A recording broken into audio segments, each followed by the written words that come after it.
కళ్యాణ మహోత్సవము తదనంతరము పట్టాభిషేక మహోత్సవము ఏర్పాటు చేసినటువంటి సందర్భాన్ని పురస్కరించుకొని నేను ఈ రోజున మీతో సీతారామ కళ్యాణం గురించి పట్టాభిషేకం గురించి ముచ్చటిస్తాను అని చెప్పాను. పరమేశ్వరుడు అనేకమైనటువంటి అవతారములు స్వీకరించాడు. ఆయన ఏ అవతార స్వీకారం చేసినా దాని ప్రయోజనం ఒక్కటే, ధర్మాన్ని నిలబెట్టడం, ధర్మ వ్యతిరేకులైనటువంటి వారిని అణచడం. ఈ రెండు ప్రయోజనముల కొరకే ఆయన అవతార స్వీకారం చేస్తాడు. అందుకే ఉన్న ఒకే పరమాత్మ అనేకమైనటువంటి అవతారములు స్వీకరించాడు. వేదోద్ధారణ మందరాభరణ పృథ్వీ ధర్మ నిర్మాణ ప్రహ్లాద త్రాణ బలిప్రతారణ నృపాహంకార నిర్వాపన వైదేహీ రమణ ధనంజయ జయ వ్యాపార పారీణ క్షోణీ దివ్యత్కరుణ తమోహరణ తండ్రి వెంకటేశ ప్రభో అంటారు. ఆ ఒక్క పరమేశ్వరుడే అన్ని అవతారములను స్వీకరించాడు. అవతార అన్న మాటకు అర్థం తారా అంటే పైన ఉండడం, అవతార అంటే కిందకి రావడం. ఈ కంటి చేత దర్శనం అవడానికి వీలు లేనటువంటి పరమాత్మ పాలలోనే ఉన్న నెయ్యి ఎలా కనపడదో, కొంత ప్రయత్నం సాధన చేసిన తరువాత ఆ నెయ్యి ఎలా అనుభవంలోకి వస్తుందో, అలా అంతటా నిండి ఉన్నటువంటి విష్ణుతత్వం ఈ మాంసనేత్రమునకు గోచరము కాక సాధన చేసిన వాడికి మాత్రమే అందుతుంది. పరమభక్తితో నిలబడి ఆ అంతటా నిండిపోయినటువంటి వాడు అత్యతిష్ట దశాంగుళం అని కీర్తింపబడినటువంటి పరమాత్మ మాంసనేత్రముల చేత దర్శింపబడడానికి యోగ్యమైన రీతిలో కనపడాలని తపస్సు చేసినటువంటి సాధు పురుషుల యొక్క కోరిక తీర్చడానికి ఒకానొక నాడు స్థూలమైనటువంటి శరీరాన్ని పొంది దర్శనమిచ్చాడు. అలా దర్శనమిచ్చినటువంటి స్వరూపములకే అవతారములని పేరు. అటువంటి అవతారములలో నరునికి సంబంధించినంత వరకు ప్రవర్తన నిరూపించినటువంటి మహోత్కృష్టమైనటువంటి అవతారం శ్రీరామావతారం. శ్రీకృష్ణ భగవానుడు ఏది చెప్పాడో అది చెయ్యాలి. శ్రీరామావతారం ఏమి చేసిందో అది చెయ్యాలి. శ్రీరామాయణము వేదోపబృంహణము కాబట్టి వేదమునకు వ్యాఖ్యానము లేదా వేదము కిందకి దిగి వస్తే శ్రీరామాయణమైంది. ఆ వేదము చేత ప్రతిపాదింపబడినటువంటి పరబ్రహ్మస్వరూపమే శ్రీరామచంద్రమూర్తిగా ఈ భూమి మీద నడయాడింది. అటువంటి రామావతారంలో జరిగినటువంటి కళ్యాణం చాలా విశేషాన్ని సంతరించుకుంది. ఈశ్వరుడు పక్కన శక్తి లేకుండా ఎప్పుడు పూర్ణత్వాన్ని పొందడు. ఆ పక్కన శక్తితో కలిస్తేనే ఆయన అవతారం ఒక పూర్ణత్వాన్ని పొందుతుంది. శంకర భగవత్పాదులు సౌందర్యలహరి చేస్తూ శివశక్త్యాయుక్తో యది భవతి శక్త ప్రభవితుం నచే దేవం దేవో నఖలు కుశల స్పందితుమపి అతస్త్వామారాధ్యాం హరిహర విరించాదిభిరపి ప్రణంతుం స్తోతుం వా కథమకృత పుణ్య ప్రభవతి అంటారు. ఆ పరమేశ్వరుడు శక్తితో కలిసిన నాడు లోక కళ్యాణమును సాధించగలుగుతాడు. రామచంద్రమూర్తి శ్రీరామచంద్రమూర్తి అయ్యాడు సీతా కళ్యాణం చేత. అమ్మవారికి నిత్యానపాయని అని పేరు. ఆమె ఎన్నడూ పరమేశ్వరుణ్ణి విడిచి ఉండదు. అసలు మీకు ఇంకా నేను కొంచెం తాత్వికమైన విషయాన్ని కొద్దిగా ప్రతిపాదన చెయ్యవలసి వస్తే, అమ్మవారు అన్న మాటకు అర్థం భగవంతుని యొక్క శక్తి, ఈశ్వరుని యొక్క శక్తి. ఈశ్వరుడు ఎన్నడూ వేరుగా ఉండరు. నా ఉపన్యాస శక్తి నేను ఎలా వేరుగా ఉండమో, నేను వస్తేనే నాతో నా ఉపన్యాస శక్తి ఎలా వస్తుందో, పాలు పాల తెలుపు లేదా పాలు పాలలోని కమ్మనితనము ఎలా వేరుగా ఉండవో, పరమేశ్వరుడు పరమేశ్వరుని యొక్క శక్తి వేరుగా ఉండవు.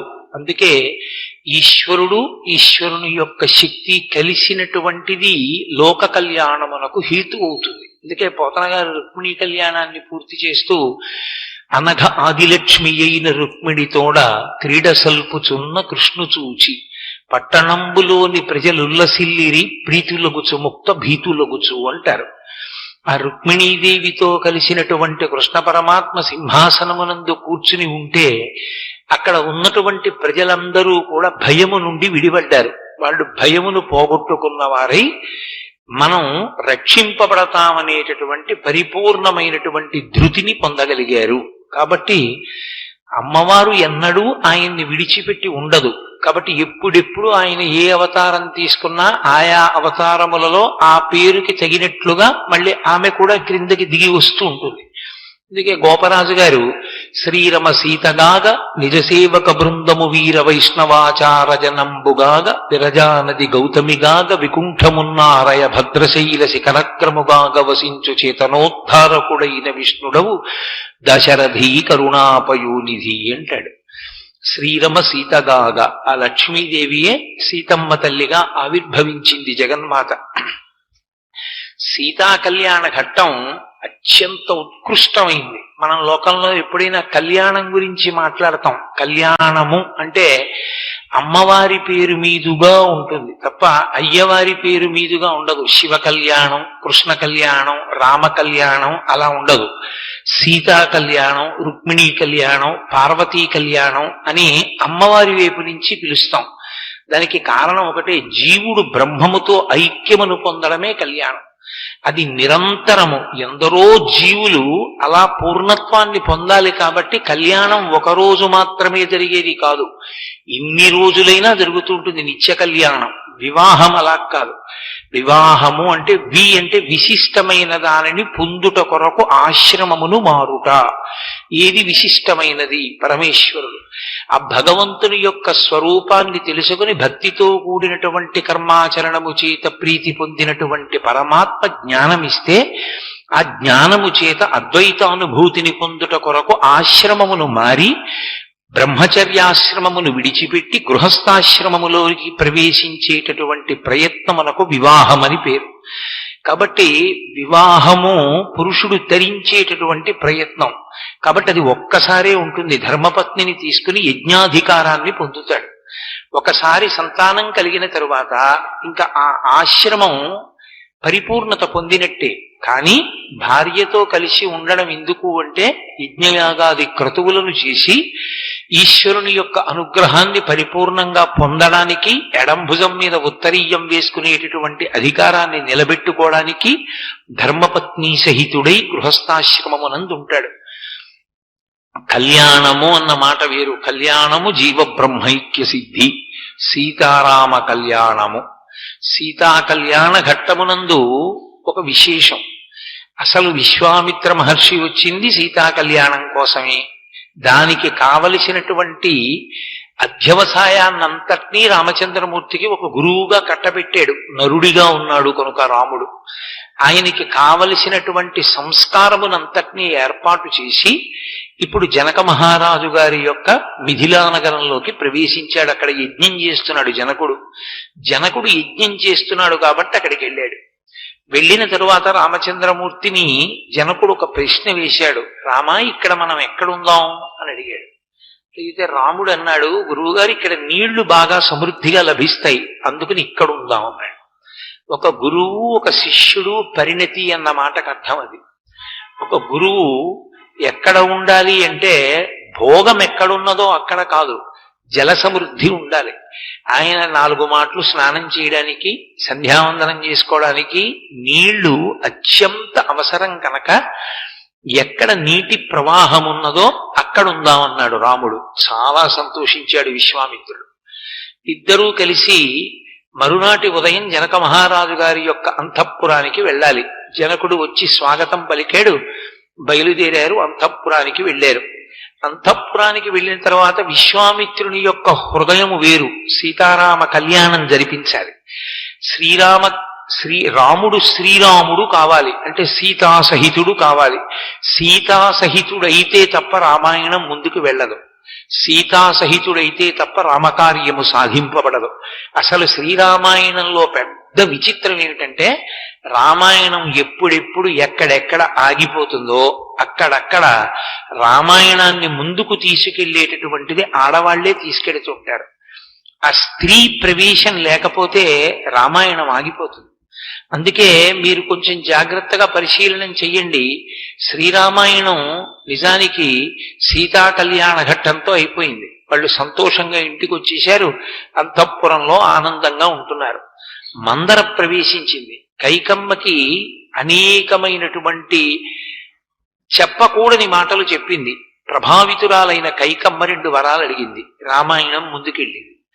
ముందుకెళ్లిన రామాయణం 14 సంవత్సరాల అరణ్యవాసం నడిచిపోతోంది. ఏమౌనో శూర్పణఖ ప్రవేశించింది. ప్రవేశించి రావణాసురుడి దగ్గరికి వెళ్లి చెప్పకూడని మాటలు చెప్పింది. సీతాపహరణం జరిగింది. కథ మళ్లీ ముందుకెళ్ళింది. ఏం జరుగునో, సీతాపహరణం జరిగిన తరువాత సీతమ్మ తల్లి ఒక స్థితిలో నేను శరీరం విడిచిపెట్టేస్తానంది. త్రిజట తన స్వప్నాన్ని చెప్పింది. మళ్లీ రామాయణం ముందుకెళ్ళింది.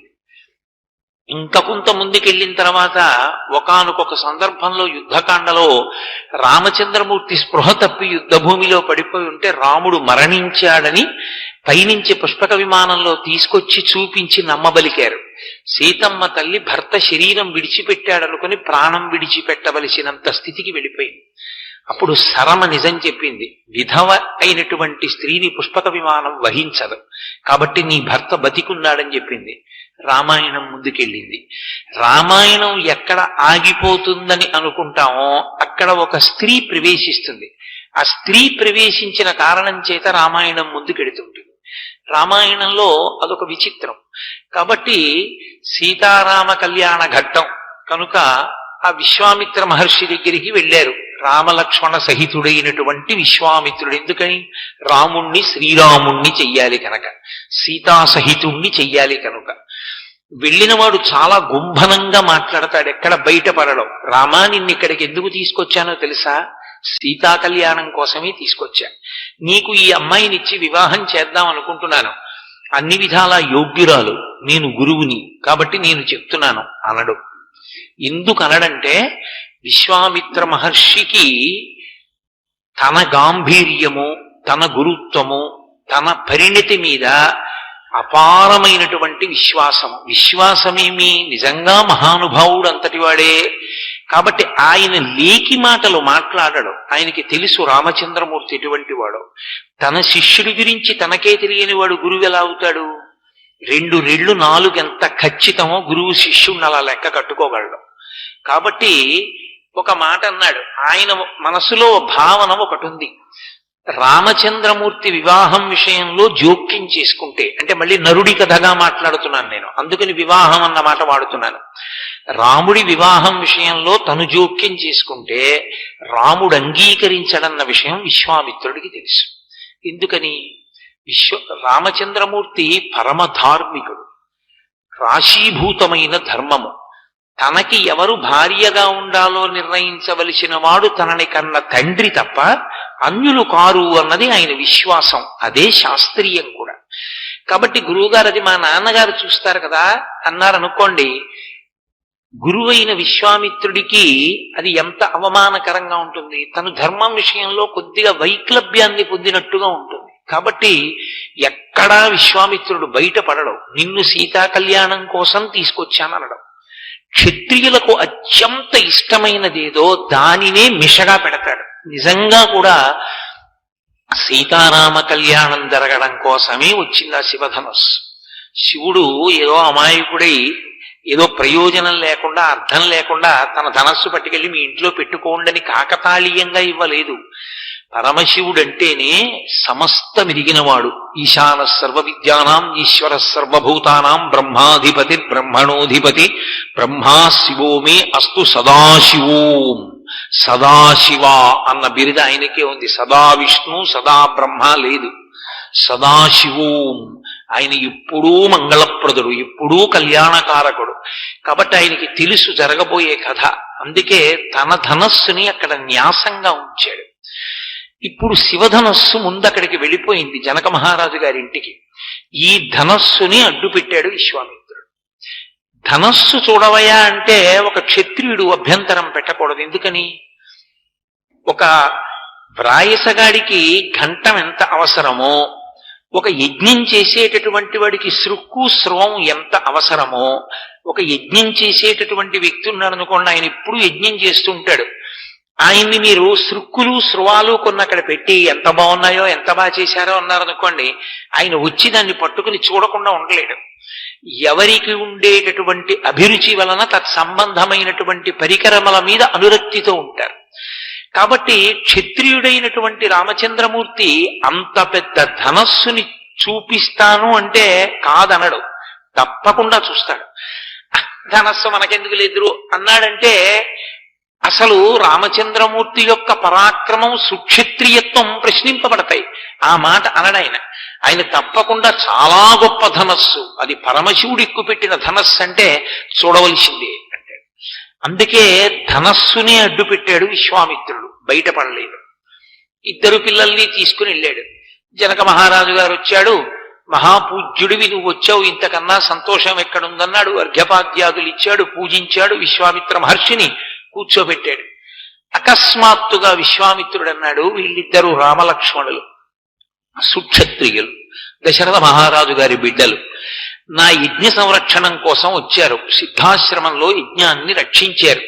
నాతో పాటు మిథిలా నగరానికి యజ్ఞం చూడడానికి, శివధనస్సుని చూడడానికి వచ్చారు. క్షత్రియులు కదూ, వాళ్ళకి ధనస్సు చూడడం ఇష్టం. ఏతద్దర్శయ భద్రం తే కృతకామౌ నృపాత్మజౌ, ఒక్కసారి ఆ ధనస్సుని చూపించు. దర్శనాదస్య ధనుషో యథేష్టం ప్రతియాస్యత. ఎంత చక్కగా మాట్లాడాడో చూడండి. అది విశ్వామిత్రుడు. ఒక్కసారి ఆ శివధనస్సుని చూపించవయా జనక మహారాజా. చూపిస్తే వీళ్ళు పిల్లలు క్షత్రియులు కదూ, ఒకసారి ఆ ధనస్సు చూస్తారు. ధనస్సు చూసి వీళ్ళ ఇంటికి వెళ్ళిపోతారు. ఇంకా అంటే తను వెళ్ళిపోతాడు హిమవత్ పర్వతానికి. కాబట్టి ఇంకా పిల్లల్ని ఇంటికి పంపించేస్తాడు. ఇంకా తనని అనుగమించమని అడగడు. ఎందుకని? తన కార్యం పూర్తయిపోయి రాముణ్ణి శ్రీరాముణ్ణి చేసేస్తాడు. అలా అంటాడా పైకి? నీకు వివాహం చేస్తానంటాడా? అండవు. ఎంత గాంభీర్యమో అనకుండా ఏది ధనస్సు చూపించు, వాళ్ళు ఇంటికి వెళ్ళిపోతారంటాడు. నిజమే, ఇంటికే వెళ్ళిపోతారు. ఎవరితో? భార్యలతో. ఆశ్రమం మారుస్తాడు అక్కడ.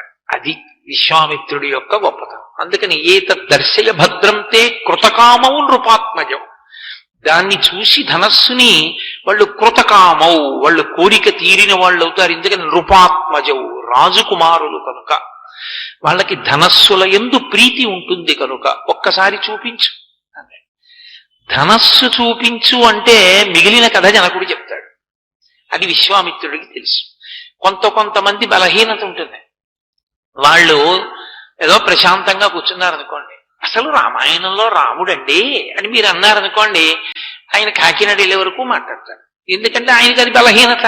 ఆయనకి రామాయణం అన్నారనుకోండి, ఆయన మాట్లాడకుండా ఉండలేడు. అలా జనకుణ్ణి శివధనస్సు అన్నారనుకోండి, శివధనస్సు వెనక బోలెడంత కథ చెప్తాడు విశ్వామిత్రుడు. అందుకని ఏది ఆ ధనస్సు చూపించన్నాడు. వెంటనే విశ్వామిత్రుడు లేచి, ఆ జనక మహారాజు గారు లేచి అన్నాడు, అయ్యో తప్పకుండా చూపిస్తాను, కానీ ఆ ధనస్సు వెనక ఒక కథ ఉంది, అది చెప్పాలని. అదే కదా విశ్వామిత్రుడు కావాలి. తను బయటపడకూడదు. జనకుడి నోటి వెంట రావాలి ఆ మాటలు. వినడానికి అభ్యంతరం ఏముంటుంది? ధనస్సు చూపిస్తారు, ధనస్సుకో కథ ఉందని చెప్తాడు. వింటున్నాడు రామచంద్రమూర్తి, లక్ష్మణస్వామి వింటున్నారు. జనకుడు మొదలుపెట్టాడు, ఈ శివధనస్సు గురించి చెప్తాను, దీని గురించి చెప్పే ముందు నా కూతురు గురించి చెప్పాలన్నాడు. ఇదే కదూ కావలసిన విషయం. అందుకని ఆయన అన్నాడు, అధమే కృషత క్షేత్రం లంగలాదుద్ధితామయ క్షేత్రం శోధయత లబ్ధ్వా నామ్నా సీతేతి విశ్రుత అన్నాడు.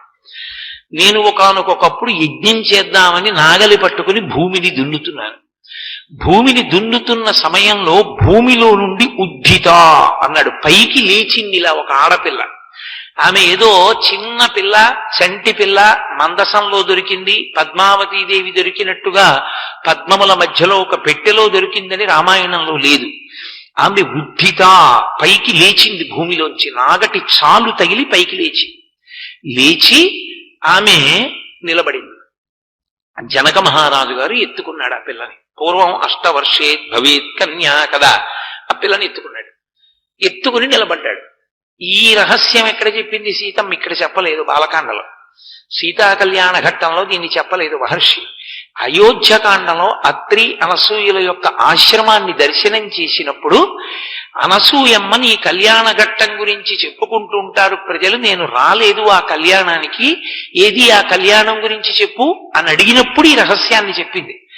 అవునమ్మా, నేను భూమిలో నుండి పుట్టాను, పుట్టడం కాదు పైకి లేచాను. భూమిలో నుండి పైకి లేచి నిలబడినప్పుడు మా తండ్రి నన్ను ఎత్తుకున్నాడు.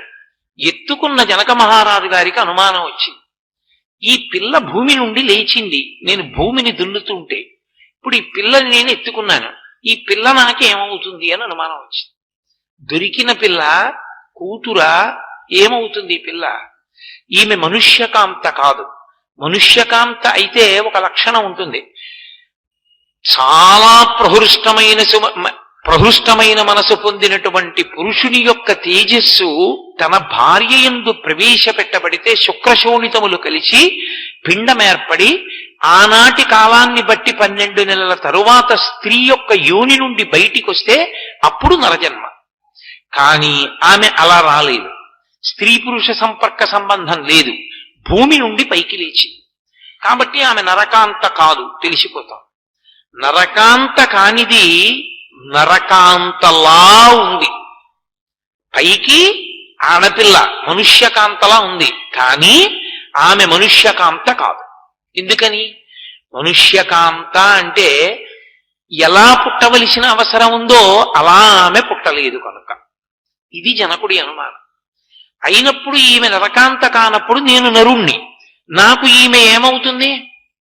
ఎత్తుకుని నిలబడ్డాడు. అనుమానంతో పైకి చూశాడు. అంతరిక్షంలోంచి వాక్కు వినపడింది. సీతమ్మే చెప్పింది ఆ విషయం అయోధ్యకాండలో. అంతరిక్షేచమాగుప్త ప్రతిమా మనుషీకిల ఏమమేతన్నరపతే ధర్మేణ తనయాతవా అంది అంతరిక్షం. ఏమయ్యా, అంతరిక్షేచమాగుప్త ప్రతిమా మనుషీకిల, ఆ పైనుంచి మాట్లాడుతూ ఆమె మనుష్యకాంత కాకపోవచ్చు, మనుష్యకాంత ఎలా పుట్టాలో అలా పుట్టినది కాదు, కానీ ఆమె మనుష్యకాంతగా ఉందామని వచ్చింది. రాముడికి సీతమ్మకి శ్రీరామాయణంలో ఉన్న భేదం అది. రాముడు ఎప్పుడూ నేను నరుణ్ణే అన్నాడు. సీతమ్మ పుట్టుకతోటే నరకాంత కాదు, నరకాంత అన్న వేషం కప్పుకుంది. అందుకే చాలా చోట్ల బయటపడిపోతుంది, నేను నరకాంతను కాను. ఆమె మాయాస్వరూపిణి. మాయ పరమేశ్వరుని యొక్క అధీనమై ఉంటుంది. ఆ మాయని స్త్రీవాచకంతో సంబోధిస్తారు. అందుకే శంకర భగవత్పాదులు సౌందర్యలహరి చేస్తూ మహామాయా విశ్వం భ్రమయసి పరబ్రహ్మ మహిషి అంటారు. పరబ్రహ్మ మహిషి అంటే పరమేశ్వరుని యొక్క పత్ని. ఆమెయే మాయాస్వరూపిణి అయి బ్రహ్మాండములను తిప్పుతూ ఉంటుంది. అందుకే మహర్షి ఆ కావ్యానికి పేరు సీతాయాశ్చరితం మహత్ పౌలస్త్య వధ అని పెట్టారు. నరకాంతగా ఉండాలనుకుంది కాబట్టి పతికి వశురాలయ్యింది ఆవిడ, కానీ ఆమె నరకాంత కాదు.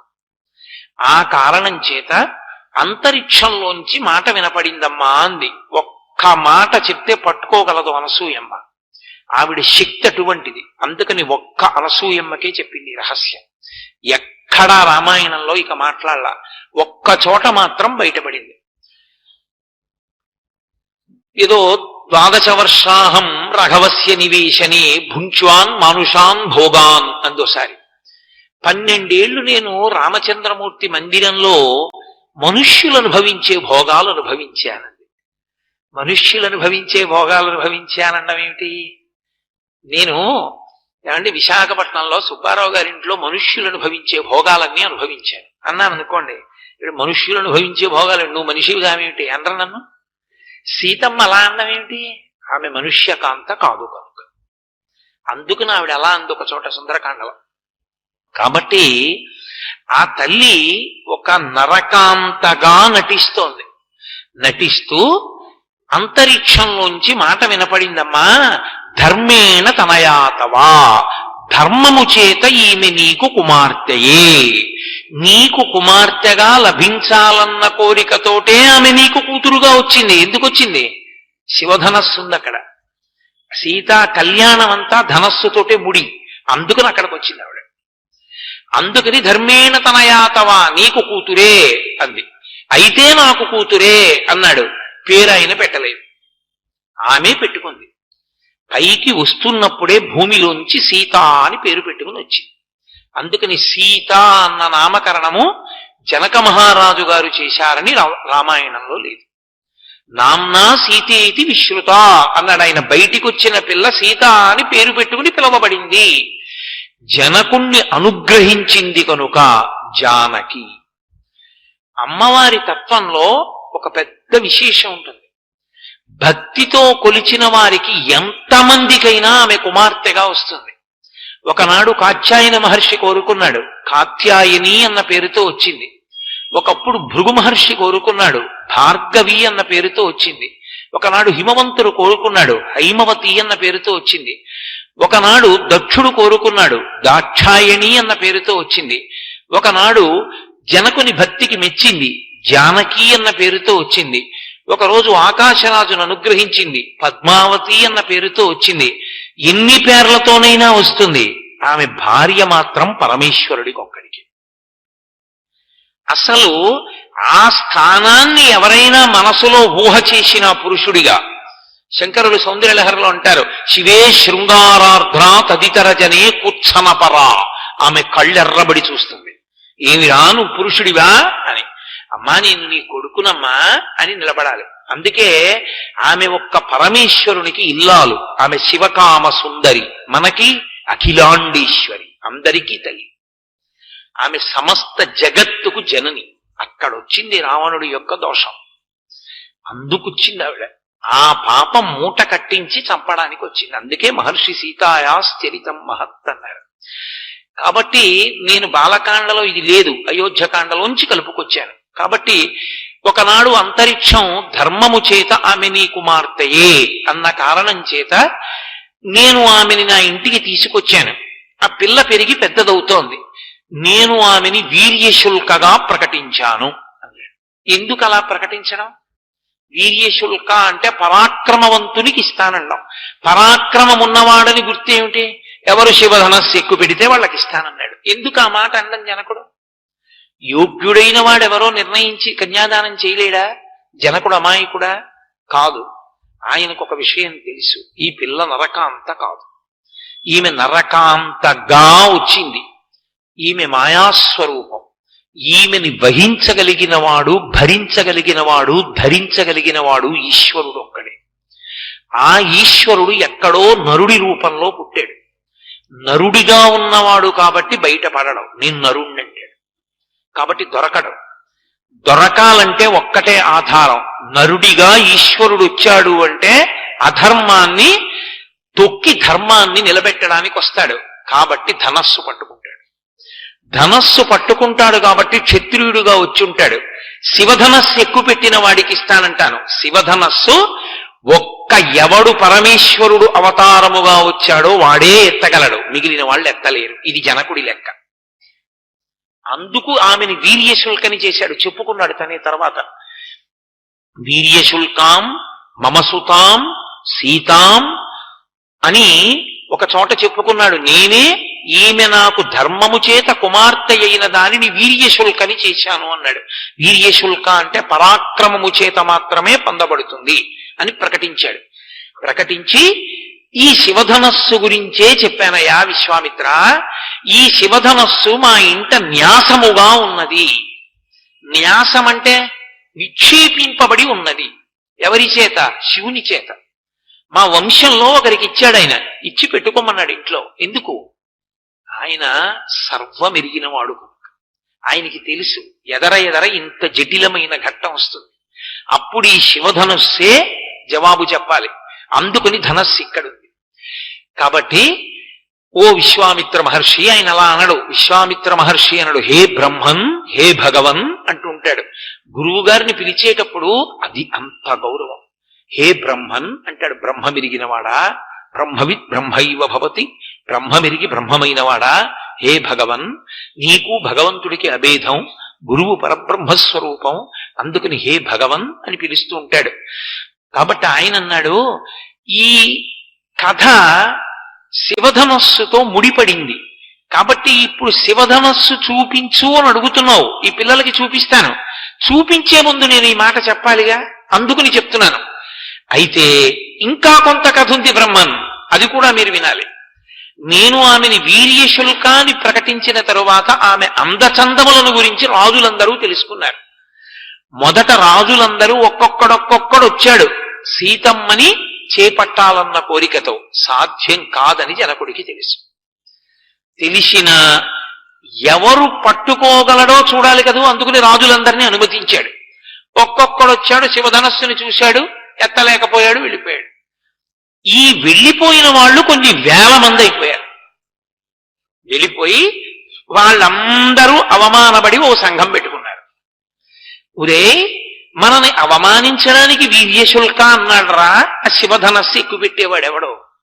కొన్ని వేల మంది రాజులం వెళ్ళాం, ఒక్కడు ఎక్కువ పెట్టలేదు. వాళ్ళ ఇంట్లో అమ్మాయికి పెళ్ళవలేదు.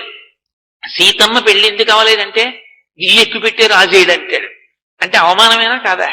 ఇప్పుడు ఆ అమ్మాయికి పెళ్ళవలేదు, మన బతుకు బయటడింది, మనమేమో ఎందుకో పనికి మారిన వాళ్ళం అని చెప్పి లోకంలో తెలుస్తోంది.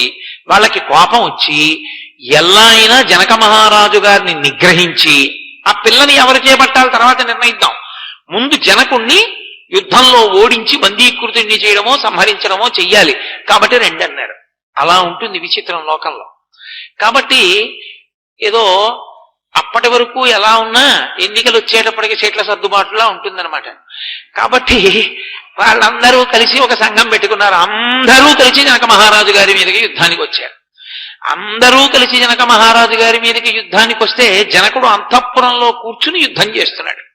కొంతకాలానికి శరీరము ఏ సంభారములు ఉండడం చేత నిలబడుతుందో ఆ సంభారములు అయిపోయాయి అంతఃపురంలో. అంటే తిండి గింజల దగ్గర నుండి పూర్తయిపోయి. అప్పుడు ఎలా? బయటికెడితే రాజులు పట్టుకుంటారు, అంతఃపురంలో ఉంటే ప్రాణాలు పోతాయి, అన్నం లేదు కాబట్టి. అప్పుడు నేను దేవతలందరినీ ఉద్దేశించి తపస్సు చేశాను. అప్పుడు నేను అంత పెద్ద తపస్సు చేస్తే దేవతలందరూ కూడా దేవగణాం సర్వాం తపసాహం ప్రసాదయం, నేను చేసినటువంటి తపస్సుకి వాళ్ళు మెచ్చుకుని దేవగణములనన్నిటినీ కూడా నాకు బలంగా, నాకు తోడుగా, నన్ను సమర్థించమని నా సైన్యంగా పంపించారు. పంపిస్తే నేను ఈ దేవగణాలన్నిటినీ తీసుకుని, ఈ సైన్యాన్ని తీసుకుని బయట విడిది చేసి ఉన్నటువంటి రాజులందరినీ ఓడించాను. వాళ్ళందరూ దిక్కులు పట్టి పారిపోయారు. ఆ తర్వాత ఇది భూమి మీద ఉన్న రాజులతో సరిపోలేదు. దేవతలు, యక్షులు, గంధర్వులు, కిన్నెరులు, కింపురుషులు వచ్చారు. దేవతలు కూడా ఎక్కువ పెట్టలేదు. హే బ్రహ్మన్, విశ్వామిత్ర, ఈ శివధనస్సు ఇలాగే ఉంది, ఈ పిల్ల ఇలాగే ఉంది, మధ్యలో నేను ఎదురు చూస్తూ అలాగే ఉన్నాను. దేనికోసం? జనకుడు బయటపడ్డాడు. ఎవడు నరుడుగా ఉన్నాడో, ఎవడు నరుడిగా భూమి మీద తిరుగుతున్న పరబ్రహ్మమో వాడెత్తాలి. వాడు నేను పరబ్రహ్మమని అండం. ఎందుకంటే వాడు నరుడిగా వచ్చాడు, అందుకే ఈమె నరకాంతగా వచ్చింది. లేకపోతే ఆమె నరకాంతగా ఎందుకు రావాలి? కాబట్టి నరుడిగా ఉన్నాడు కనుక నేను నరుణ్ణి అంటాడు, కానీ నేను పరబ్రహ్మాన్ని అండవు. కానీ ఎవరు పరమేశ్వర ధనస్సు ఎక్కువ పెడతాడో వాడే పరమేశ్వరుడు. శివుడు కేశవుడు మళ్ళీ లేనిపోని అల్లరి తీసుకురాకండి, ఉన్నదొక్కటే పరబ్రహ్మం అంతే. కాబట్టి ఆ ధనస్సు ఎక్కువ పెట్టేవాడి కోసం ఎదురు చూస్తున్నాను. మంచిదే, ధనస్సు చూపించమని అడుగుతున్నారు మీరు, పిలిపిస్తాను, వచ్చేస్తుంది. ఎంతసేపు సైనికులు పట్టుకొచ్చేస్తారు ధనస్సుని. ఈ పిల్లాడు ఒకవేళ యజ్ఞస్య ధనుజో రామ కుర్యాదారోపణం మునేహే సుతాం అయోనిజాం సీతాం దద్యాం దశరథేరహం. ఎంత గొప్పగా చెప్పాడో చూడండి. ఒకవేళ నేను ఆ ధనస్సు తీసుకొచ్చిన తర్వాత పెట్టి మూత తీయండి చూస్తానంటాడుగా, పెట్టి మూత తీస్తాను. క్షత్రియుడు కదూ, సంతోషంగా ఉంటుంది. ఇలా చూసి వెళ్ళిపోతాడేమిటి? ఓసారి ముట్టుకోనా అంటాడు, ముట్టుకున్నాక పట్టుకోనా అంటాడు, పట్టుకున్నాక ఎత్తనా అంటాడు, ఎత్తాక వింటినారి విప్పి కట్టనా అంటాడు, కట్టాక సంధించనా అంటాడు. అంత ఓటి చేస్తే ఎంత ఎత్తి పొడిచాడు. యజ్ఞస్య ధనుషో రామ కుర్యాత్ ఆరోపణం మునేహే సుతాం అయోనిజాం సీతాం. అది ఆయన సంతోషం. నా కూతురు అయోనిజాం, నా కూతురని నా భార్యకి నాకు పుట్టింది అనుకుంటున్నావేమో. అయోనిజాం, అయోనిజ. సీతాం, తన పేరు తాను పెట్టుకున్న పిల్ల. సీతాం దద్యాం దశరథేరహం, నేనిస్తా ఆ పిల్ల. అదేమిటయా అంత స్వతంత్రాల్ని నువ్వివ్వడం ఏమిటి అంటే, నన్ను తండ్రిగా వరించింది కాబట్టి కన్యాదానం నేనే చేస్తాను. నా జన్మ సౌభాగ్యం కదూ, శ్రీ మహాలక్ష్మి నా ఇంట పుట్టింది. అందుకే సీతా కళ్యాణ ఘట్టానికి ఉన్న గొప్పతనం ఏమిటంటే, సీతా కళ్యాణ ఘట్టంలో వాల్మీకి మహర్షి ఇచ్చినటువంటి శ్లోకాన్ని ఎవరు చదువుతారో ఆ శ్లోకంలో ఉన్నటువంటి తాత్పర్యమే మంత్రంగా మారుతుంది పెళ్లిలో. అందుకే సీతా కళ్యాణ ఘట్టం చేసేటప్పుడు లోకంలో ఒక ఆచారం కూడా ఉంది. రామాయణంలో ఉన్నటువంటి శ్లోకాన్ని చెప్పిస్తుంటారు, ఇయం సీత మమ సుత అని. ఎందుకంటే అలా చెప్పి అలా చూసిన వాళ్ళకి 2 ప్రయోజనాలు నెరవేరుతాయి. పెళ్లి కాని ఆడపిల్ల ఉంటే కన్యాదానం చేస్తారు తొందరలో, రామచంద్రమూర్తి లాంటి వరుడు వస్తాడు. 2, మా ఇంట్లో ఆడపిల్లలకి పెళ్లిళ్ళు అయిపోయింది కదండి అంటే రామచంద్రమూర్తిని నువ్వు పొందుతావు, అంటే జీవబ్రహ్మైక్య సిద్ధి కళ్యాణం, పరమేశ్వరుణ్ణి చేరుతావు. అందుకే సీతారామ కళ్యాణం లోకంలో అంత ప్రఖ్యాతి వహించడానికి కారణం అదే. కనుక అసలు యథార్థంగా చెప్పాలంటే శ్రీరామ నవమి నాడు మకుటధారణ సర్గ చదవమనుంది శాస్త్రంలో. శ్రీరామ నవమి నాడు తెల్లవారుజామున లేచి పూర్ణోపవాసం, ఆ రోజున అన్నం తినకూడదు. దేవాలయాల ముందు నిలబడి భజన చేసి ఆ రోజు మధ్యాహ్నం అందరూ కలిసి సీతారామచంద్ర ప్రభువు యొక్క పూజ చేసి సాయంకాలం దేవాలయంలో కాస్త సంస్కృత భాషా పరిచయం ఉన్నటువంటి వ్యక్తి శ్రీరామాయణంలోంచి మకుటధారణ సర్గ చదువుతారంటే రామచంద్రమూర్తికి కిరీటం పెట్టిన ఘట్టం ఉంది, ఆ ఘట్టాన్ని చదువుతారు. అది అసలు ఆ మకుటధారణ సర్గ చదువుతారు. అది 1కి 10 మాటలు నిరూపింపబడింది. ఈ మధ్య కాలంలోనే ఒక 4-5 నెలల క్రితం కూడా నేను ఒక సందర్భం చూశాను.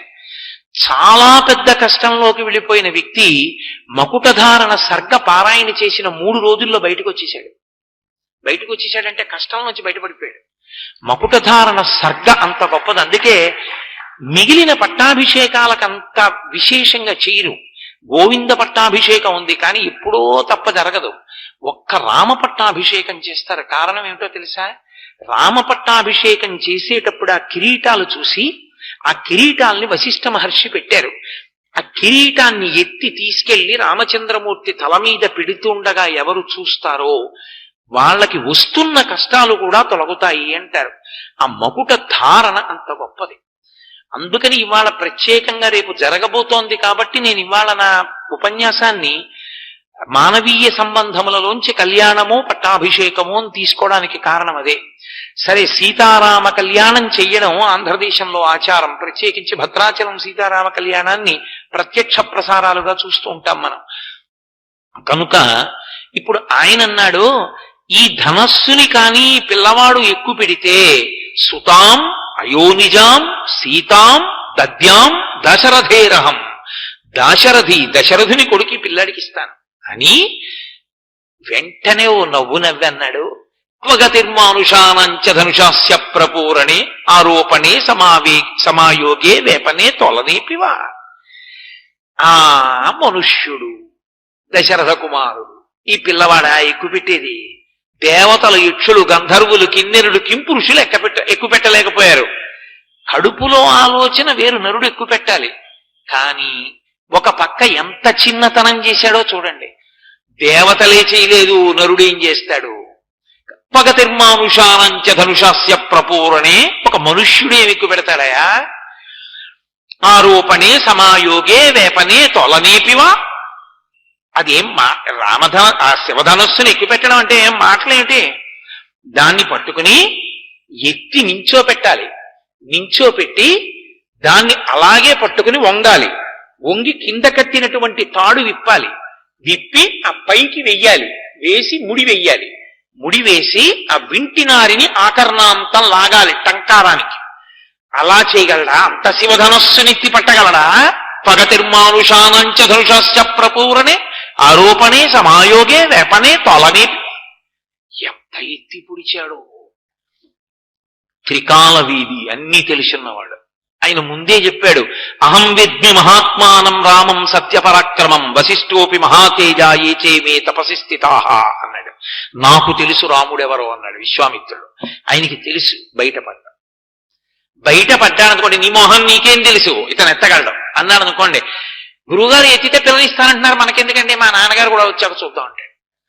అందుకని గురువుగా తన గాంభీర్యం, కాబట్టి అలాగే కూర్చుని మంచిది ఏది ఆ ధనస్సు చూపించు, ఏమీ అనలేదు, ఒక్క మాట మాట్లాడలేదు. రాముడి వంక చూసి ఓ దొంగ నవ్వు నవ్వడం, రామ ఇంకా కళ్యాణం అయిపోయే సందర్భం వచ్చేసింది, ఈ ఒక్క మాట విశ్వామిత్రుడు మాట్లాడలేదు. వెంటనే 5,000 మంది ఆ బలిష్టమైనటువంటి వారు, బాగా పొడగరులైనటువంటి వారిని సైనికుల్ని పిలిచాడు. 5,000 మంది సైనికులు మంజూషని తోసుకొచ్చారు. మంజూష అంటే పెట్టె. అందులో ఉంది 8 చక్రముల పెట్టె అని రాశారు వాల్మీకి మహర్షి. అందులో పెట్టారు శివధనస్సుని. అంత 8 చక్రముల పెట్టెలో పెట్టినా 5,000 మంది కలిసి ఆ ధనస్సుని ఎత్తి పట్టరాలేరు. అందుకని బరువైన దానికి పద్ధతి ఏమిటంటే చక్రాలు పెట్టిన బండి మీద పెట్టి తోసేయడమే. పోని ఒకడో ఇద్దరో తోయడం కాదు, దాన్ని 5,000 మంది బలిష్ఠులైన వారు తొయ్యాలి ఆ బండిని. అంటే ఎంత బరువైనటువంటి ధనస్సో, ఎంత దివ్యమైన ధనస్సో చూడండి. అంటే అసలు ఆ ధనస్సు ఎత్తి పెట్టడానికి లౌకికమైన బలం చాలదు, తెలిసిపోట్లా. అది నరుడు ఎత్తేది కాదది. అది ఎంతటి బలవంతుడు ఎత్తడు. దాన్ని ఎత్తడం అంటే ఎవరి చేతి స్పర్శ తగిలితే అది పైకి లేస్తుందో, ఎవడు నిలబెట్టగలడో, అది ముట్టుకోవడానికి అర్హత ఉన్నవాడో వాడే ఎత్తగలడు. ఒక్కొక్కడికి చూడండి ఒక్కొక్క దాంట్లో ప్రావీణ్యం ఉంటుంది. మనం కబుర్లు చెప్పుకుంటూ ఉంటాం. డ్రైవర్ చూడండి కారు ఆపి వెనక డోరు పడలేదమ్మా అంటాడు. ఆయనకి తెలుసు డోరు పడలేదన్న విషయం. ఓసారి మళ్ళీ తెరిచి వేసిన తర్వాత ఇప్పుడు పడిందని మళ్ళీ కారు స్టార్ట్ చేస్తాడు. ఎవరి వృత్తి ఎందో వారికి నైపుణ్యం. ఒక్కొక్కళ్ళ ఇంటికి మీరు వెళ్ళండి, బయటికి వెళ్ళిపోదామని గడియ మీరు ఎంత తీయండి రాదు, ఉండండి అని ఆ యజమాని వచ్చి ఇలా అంటాడు, ఆ తలుపు వస్తుంది. ఆ ఉడుపు ఆయన ఉడుపు అయింది, ఆయన ఇలా అంటే ఆ తలుపు వస్తుంది. మనం ఎంత తిప్పినా తలుపు రాదు. అలా అది పరబ్రహ్మము ముట్టుకుంటే పైకి లేస్తుంది. కానీ పరబ్రహ్మాన్ని అంటాడా రాముడు? అనడం, నరుణ్ణి అంటాడు. అది కథ. అంత గంభీరంగా అల్లారు, అంత గొప్పగా వచ్చింది, అంత ఉద్విగ్నత, అంత గాంభీర్యం సంతరించుకుంది సీతా కళ్యాణ ఘట్టం.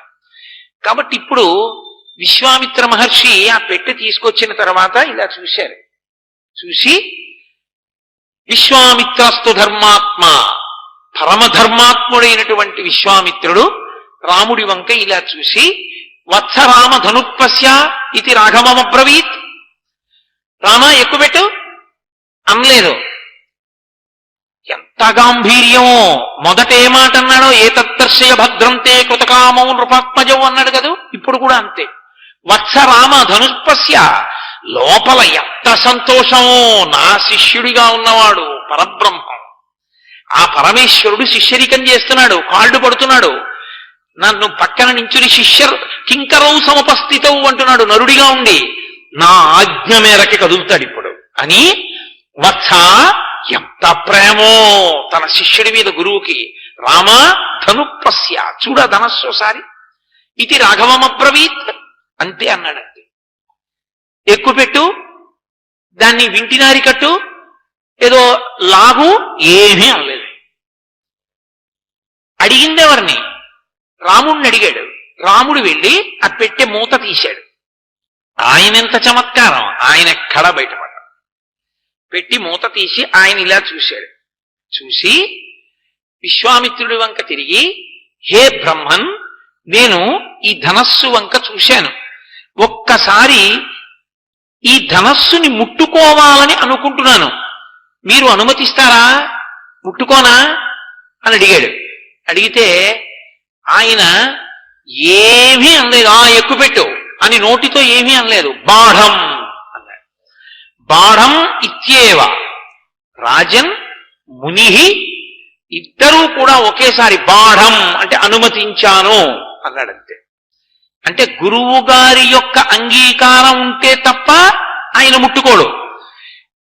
గురువు గారి అనుమతి అంటే విశ్వామిత్రుడి నోటి వెంట ఎక్కుపెట్టో అన్నాడు అనుకోండి బ్రహ్మర్షి, ఆయన నోటి మాట ఉత్తిరైపోతుందా? అయిపోతుందంతే. ఆ ధనస్సు లేవలసిందే. బ్రహ్మర్షి నోటి వాక్కు, ఆయన మాటే అస్త్రం. అంతటి తపోధనుడు. గురువుగారు ధనస్సు ఎక్కువ పెడదాం అనుకుంటున్నారంటే ఏరా పిల్ల మీద కాంక్ష పుట్టిందా? మీ నాన్నని అడగక్కర్లేదా అనొచ్చు విశ్వామిత్రుడు. క్షత్రియుడు ఎంత మాట్లాడాలో అంతే మాట్లాడాడు. కాబట్టి ఆయన అన్నాడు, హే బ్రహ్మన్, గురువు గారు, ఒక్కసారి ఈ ధనస్సు ముట్టుకుందాం అనుకుంటున్నాను, ఆ తర్వాత అవకాశం ఉంటే దాన్ని ఎక్కువ పెడతాను. వెంటనే ఆయన అన్నాడు, బాఢం, అలాగే అనుమతిస్తున్నానట జనక మహారాజు అన్నాడు, ఇటు విశ్వామిత్రుడు అన్నాడు. అన్నాడంతే ఆయనకి జనక మహారాజు ఉద్దేశం ఏంటంటే ఏదో ఇలా అంటాడు, ఎంతమందిని చూడలేదు, అలవాటు పడిపోయింది, ఓసారి ఇలానే అమ్మో అని వచ్చేస్తాడు, అంతేగా పెట్టి మూతట్టేస్తారు వెనక్కి వెళ్ళిపోతాడు అనుకుంటున్నాడు. అందరూ 5,000 మంది ఓ పక్కకి వెళ్ళి అలా నించున్నారు. ఇంకా సభాసదులందరూ చూస్తున్నారు. ఆరోపయిత్వా ధర్మాత్మా పూరయామాస దద్ధను తత్తభంజ ధనుర్మధ్యే మహాయశాహ. ఆయన అకస్మాత్తుగా ధనస్సుని తీసి నిలబెట్టాడు. అలా నోళ్లు తెరిచి ఉండిపోయారు అందరూ. చాలా తేలికగా ధనస్సుని నిలబెట్టడం, తాడు విప్పడం, కట్టేయడం, వంచేయడం వింటినాడాలో అంతే మాట్లాడు. కాబట్టి ఆయన అన్నాడు, హే బ్రహ్మన్ గురువుగారు, ఒక్కసారి ఈ ధనస్సు ముట్టుకుందాం అనుకుంటున్నాను, ఆ తర్వాత అవకాశం ఉంటే దాన్ని ఎక్కువ పెడతాను. వెంటనే ఆయన అన్నాడు బాఢం, అలాగే అనుమతిస్తున్నాను. అటు జనక మహారాజు అన్నాడు, ఇటు విశ్వామిత్రుడు అన్నాడు. అన్నాడంతే ఆయనకి జనక మహారాజు ఉద్దేశం ఏంటంటే ఏదో ఇలా అంటాడు, ఎంతమందిని చూడలేదు, అలవాటు పడిపోయింది, ఓసారి ఇలానే అమ్మో అని వచ్చేస్తాడు, అంతేగా పెట్టి మూతట్టేస్తారు వెనక్కి వెళ్ళిపోతాడు అనుకుంటున్నాడు. అందరూ 5,000 మంది ఓ పక్కకి వెళ్ళి అలా నించున్నారు. ఇంకా సభాసదులందరూ చూస్తున్నారు. ఆరోపయిత్వా ధర్మాత్మా పూరయామాస దద్ధను తత్తభంజ ధనుర్మధ్యే మహాయశాహ. ఆయన అకస్మాత్తుగా ధనస్సుని తీసి నిలబెట్టాడు. అలా నోళ్లు తెరిచి ఉండిపోయారు అందరూ. చాలా తేలికగా ధనస్సుని నిలబెట్టడం, తాడు విప్పడం, కట్టేయడం, వంచేయడం, వింటినాడి లాగడం, అది మధ్యలోకి 2 ముక్కల కింద విరిగిపోవడం అయిపోయింది. పెద్ద మెరుపు మెరిసి పిడుగుపడినట్టయి అంతఃపురం అంతా కదిలిపోయింది.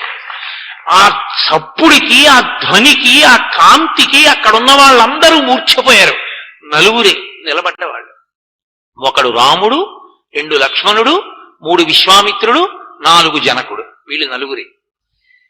ఇప్పటి వరకు ఎదురు చూస్తున్నాడు, ఎక్కడో నరుడి రూపంలో ఉన్నాడని వెతుకుతున్నాడు. చూశాడంతే, పరవశించిపోయాడు విశ్వామిత్రుడు. పరవశించిపోయి, అబ్బా ఇన్నాళ్ళకి నాకు అల్లుడు దొరికాడు, శివధనస్సుని ఎక్కువ పెట్టగలిగిన వాడు దొరికాడు. అంతే విశ్వామిత్ర మహర్షి వంక చూసి అత్యద్భుతం అచింత్యంచ అతర్కితమిదమ్యా అన్నాడు. ఇది అత్యద్భుతం, నేను ఊహించలేదు. ఏమిటి అసలు రహస్యం? నరుడి రూపంలో ఉన్న పరబ్రహ్మం తెలుస్తున్నాడు, కనబడ్డాడు. మాయాస్వరూపిణిని భరించగలిగిన వాడు దొరికిపోయాడు. పైకి ఆయన అనకూడదు నరుడి కథ కాబట్టి ఊరుకున్నాడు. అత్యద్భుతమతించంచ అతర్కితమిదమ్యా, ఇంకా దీని మీద వాదన లేదు అని జనకానాం కులే కీర్తిం హరిష్యతి మే సుత సీతా భర్తారమాసాద్య రామం దశరథాత్మజం. నా కూతురు మహాభాగ్యాన్ని పొందింది. నా కూతురు రామచంద్రమూర్తికి ఇల్లాలు కాకపోతోంది దశరథ మహారాజుకి. వెంటనే సువర్ణ కలశాన్ని జలములతో ఉన్నదాన్ని తీసుకుని వచ్చి కన్యాదానం చేస్తానని నీళ్లు పోయిపోయాడు రాముడి చేతిలో. ఇక్కడ చెప్పలేదు మహర్షి, మళ్ళీ అయోధ్యకాండలో చెప్పారు. మొన్న మీతో ప్రస్తావన చేశా. దీయమానాం నతుతదా ప్రతిజగ్రాహ రాఘవ. ఆయన అవిజ్ఞాయ పితుశ్చంధ అయోధ్యాధిపతే ప్రభో. కన్యాదానం చేస్తానని నీళ్లు పోస్తుంటే అలా నేను పుచ్చుకోను.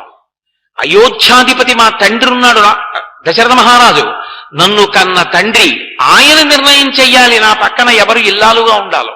కాబట్టి ఈ వార్త దశరథ మహారాజు గారికి పంపించండి. పంపిస్తే దశరథ మహారాజు గారు బయలుదేరి వచ్చి ఈ పిల్ల నాకు ఇల్లాలుగా ఉండడానికి యోగ్యమే అని నిర్ణయం చేస్తే అప్పుడు ఆమెని స్వీకరిస్తాను. మరి ధనస్సు ఎందుకు ఎక్కుపెట్టావు? నేను క్షత్రియుణ్ణి, నా గురువు ఆజ్ఞాపించాడు, చూడమన్నాడు, ఎక్కుపెట్టమన్నాడు, ఎక్కుపెట్టాను, అంతవరకే. పిల్లని తీసి స్వీకరించడం భార్యగా నా చిత్తం కాదు, మా తండ్రి చెప్పాలి, అది ఆయన ధర్మం. అందుకే అంత జాగ్రత్తగా నడిపారు మహర్షి, అంత గొప్పగా నడిచింది రామాయణం.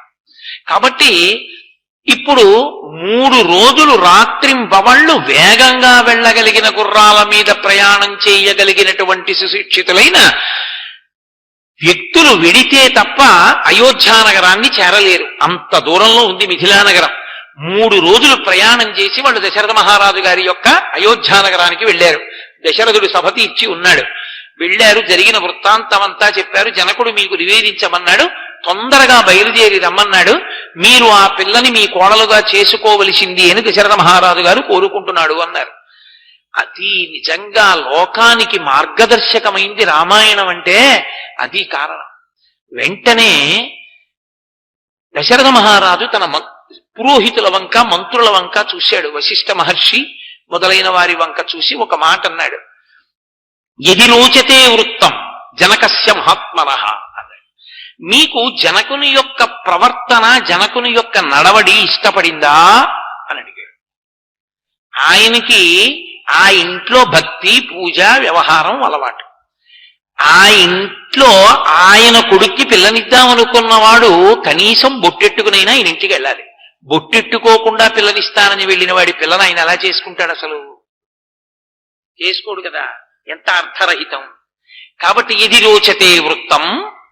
అసలు జనకస్య మహాత్మనః, జనకుని యొక్క ప్రవర్తన ఎటువంటిది, ఆయన నడవడి ఎటువంటిది, మనకి ఆయనకి పొత్తుతుందా? రేపు వియ్యాలవారైన తర్వాత ప్రతి చిన్న విషయానికి ఏమిటి అలా ఉంటాడని ఈయన విసుక్కుని ఆయన విసుక్కుని, ఏమిటి ఆయన బొట్టు పంచాన ఆయన విసుక్కుని ఈయన విసుక్కుని, అదే ఇద్దరికీ సంస్కారమునందు ఒకటైన బుద్ధి ఉండాలి. కాబట్టి జనకుని యొక్క ప్రవర్తన మీకు నచ్చితే, నడవడి నచ్చితే మనం వెడదాం, ఏం చెప్పమంటారు అన్నాడు. తప్పకుండా వెడదాం అన్నారు పురోహితులు. అది పెళ్ళంటే. పెద్దలు నిర్ణయించినారుగాన అంటే ఎంతసేపు భూతద్దం పెట్టి పిల్లని చూడమని కాదు. భూతద్దం పెట్టి పిల్లని చూసావు ఉండిపోతుందా? ఆమె శరీరము కూడా వృద్ధాప్యమునందు ముడతలు పడిపోతుంది. నీ ఇంటి గౌరవం, ఆఖరికి నీ శరీరం పడిపోయిన తర్వాత తద్దినం పెట్టినప్పుడు కూడా కోడలే దీపం పెట్టాలి. దీపం పెడితే కానీ ముట్టదు. అసలు ఆ సంస్కారం ఉందా పిల్లకి? ఆ కుటుంబానికి ఆ మర్యాద ఉందా? అది లేనినాడు ఎలా చేసుకుంటావు కోడలుగా? అందుకని ఆ ప్రవర్తన అంగీకరించవచ్చా తనది కాదు నిర్ణయం, పెద్దల్ని సంప్రదించాడు. అందుకే తన కుటుంబ గౌరవం తెలిసి ఉండి ఆ కుటుంబంలోకి అవతల పిల్ల రావచ్చా లేదా అని నిష్పక్షపాతంగా నిర్ణయం చెయ్యగలరన్న పెద్దలతోనే మాట్లాడాలి పెళ్లి విషయం. వద్దు అన్నారనుకోండి వదిలిపెట్టాలి. తప్పకుండా పరిశీలించచ్చు అన్నారనుకోండి పరిశీలించాలి. వెంటనే పురోహితులు అన్నారు తప్పకుండా, మహాత్ముడు జనకుడు, మనం వెడదాం అన్నారు. సరే అయితే బయలుదేరండి, ఇంకా ఆలస్యం ఎందుకు? మా భూత్కాలస్య పర్యయ, ఆలస్యం చెయ్యకూడదు, బయలుదేరండి అన్నాడు. తాను వృద్ధుడు, నేను వెనక వస్తాను. ముందు కోశాధిపతులందరూ కూడా తగినటువంటి కానుకలు తీసుకుని ముందు బయలుదేరాలి. ప్రభువు వెడుతున్నాడు అంటే పొంచి ఉంటారు శత్రువులు. నాకు రక్షణగా ఆశ్విక దళం, పదాతి దళం అంతా బయలుదేరాలి. నాకన్నా ముందు పురోహితులు వెళ్ళాలన్నాడు. అందరూ బయలుదేరారు. దశరథ మహారాజు గారు వెళ్ళాడు.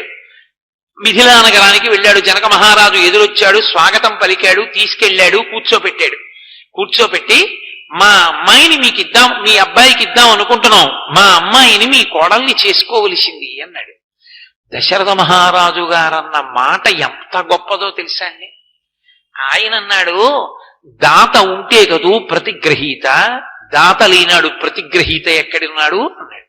వేదం యొక్క హృదయాన్ని చెప్పాడు. కన్యాదాత గొప్పవాడా, ఆడపిల్లని ఇంటికి తెచ్చుకుంటున్నవాడు, కోడలిగా తెచ్చుకుంటున్నవాడు గొప్పవాడా? ఆడపిల్లని ఇచ్చేవాడు లేని నాడు నువ్వెవరిని కోడలుగా తెచ్చుకుంటావు? ఆయన ఇస్తున్నాడు కాబట్టి నీకు కోడలు వస్తోంది. ఇచ్చేవాడు లేని నాడు పుచ్చుకునేవాడు ఎక్కడున్నాడయా? ఇచ్చేవాడివి నువ్వు, పుచ్చుకునేవాడిని నేను. ఎవరు తక్కువ ఎవరు ఎక్కువ? కాబట్టి నేను వినయంగా ఉండద్దు, ఇచ్చేవాడివి నువ్వు. పెళ్లిలో కన్యాదాత గారిదే వేదిక, ఆయనదే అధికారం. అందుకే ఆడపిల్లని కన్యాదానం చేసేటప్పుడు చతుర్థి విభక్తి వెయ్యరు, ఇదం నమమ అంటూ ఇవ్వరు. కాబట్టి ఆడపిల్లకి పెళ్ళైపోయిన తర్వాత కూడా తండ్రికి ఆ పిల్ల మీద అధికారం ఉంటుంది. నా ఇంట ఉత్సవం జరుగుతోంది, పిల్లని పంపు అంటే నేను పంపను అనే అధికారం అల్లుడికి లేదు శాస్త్రీయంగా. ఎందుకని అంటే అగ్ని సాక్షిగా అలా ఒప్పుకునే పుచ్చుకున్నాడు. మగపిల్లవాడు ఉన్నాడనుకోండి, వాడి ప్రవర్తనకి ఒక్క తల్లిదండ్రులే తరిస్తారు, అత్తమామలు తరించారు. ఆడపిల్ల ప్రవర్తనకి ఉభయ వంశాలు తరిస్తాయి. అటు తల్లిదండ్రులు తరిస్తారు, ఇటు అత్తమామలు తరిస్తారు. రెండు వంశాల్ని తరింపచెయ్యగలిగినటువంటిది ఆడపిల్ల ఒక్కతే మాత్రమే. అటువంటి ఆడపిల్లని ఇస్తున్నవాడు చిన్నబుచ్చుకుని చేతులు కట్టుకుని తల వంచుకుని నిలబడవలసిన అవసరం ఉన్నదని వేదం చెప్పలేదు. తలెత్తుకుని పరమ ధైర్యంగా సంతోషంగా తిరగాలి. వేదిక ఆయనది అని చెప్పింది.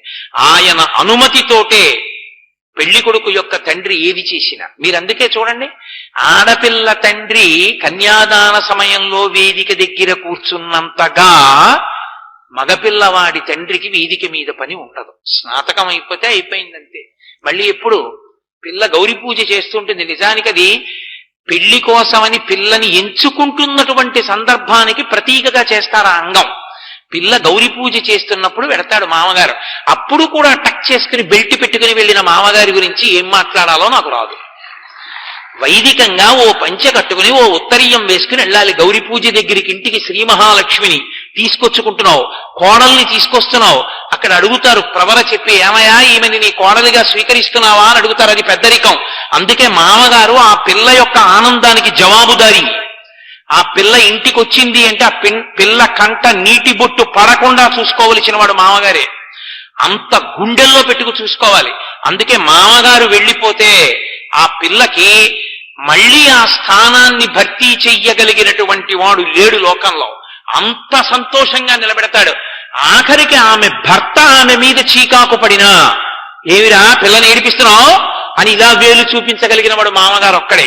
అందుకే కన్యాదానం చేసిన తర్వాత కన్న తండ్రిని కూడా దాటి సుఖపెట్టే స్థానంలో నిలబడతాడు మామగారు. మామగారి యొక్క స్థానంలో నిలబడడం అంటే లోకంలో అంత పెద్ద విషయం, అంత పరిణతి, అంత పెద్ద పదవి, అంత గొప్పది. అంత గొప్ప మాట అన్నాడు దశరథ మహారాజు. సరే కూర్చున్నారు. కూర్చున్న తరువాత ఎవరి వంశం ఎటువంటిది, ఇరువంశములు తెలియాలి. తెలిస్తే కదూ వివాహం చేయడం.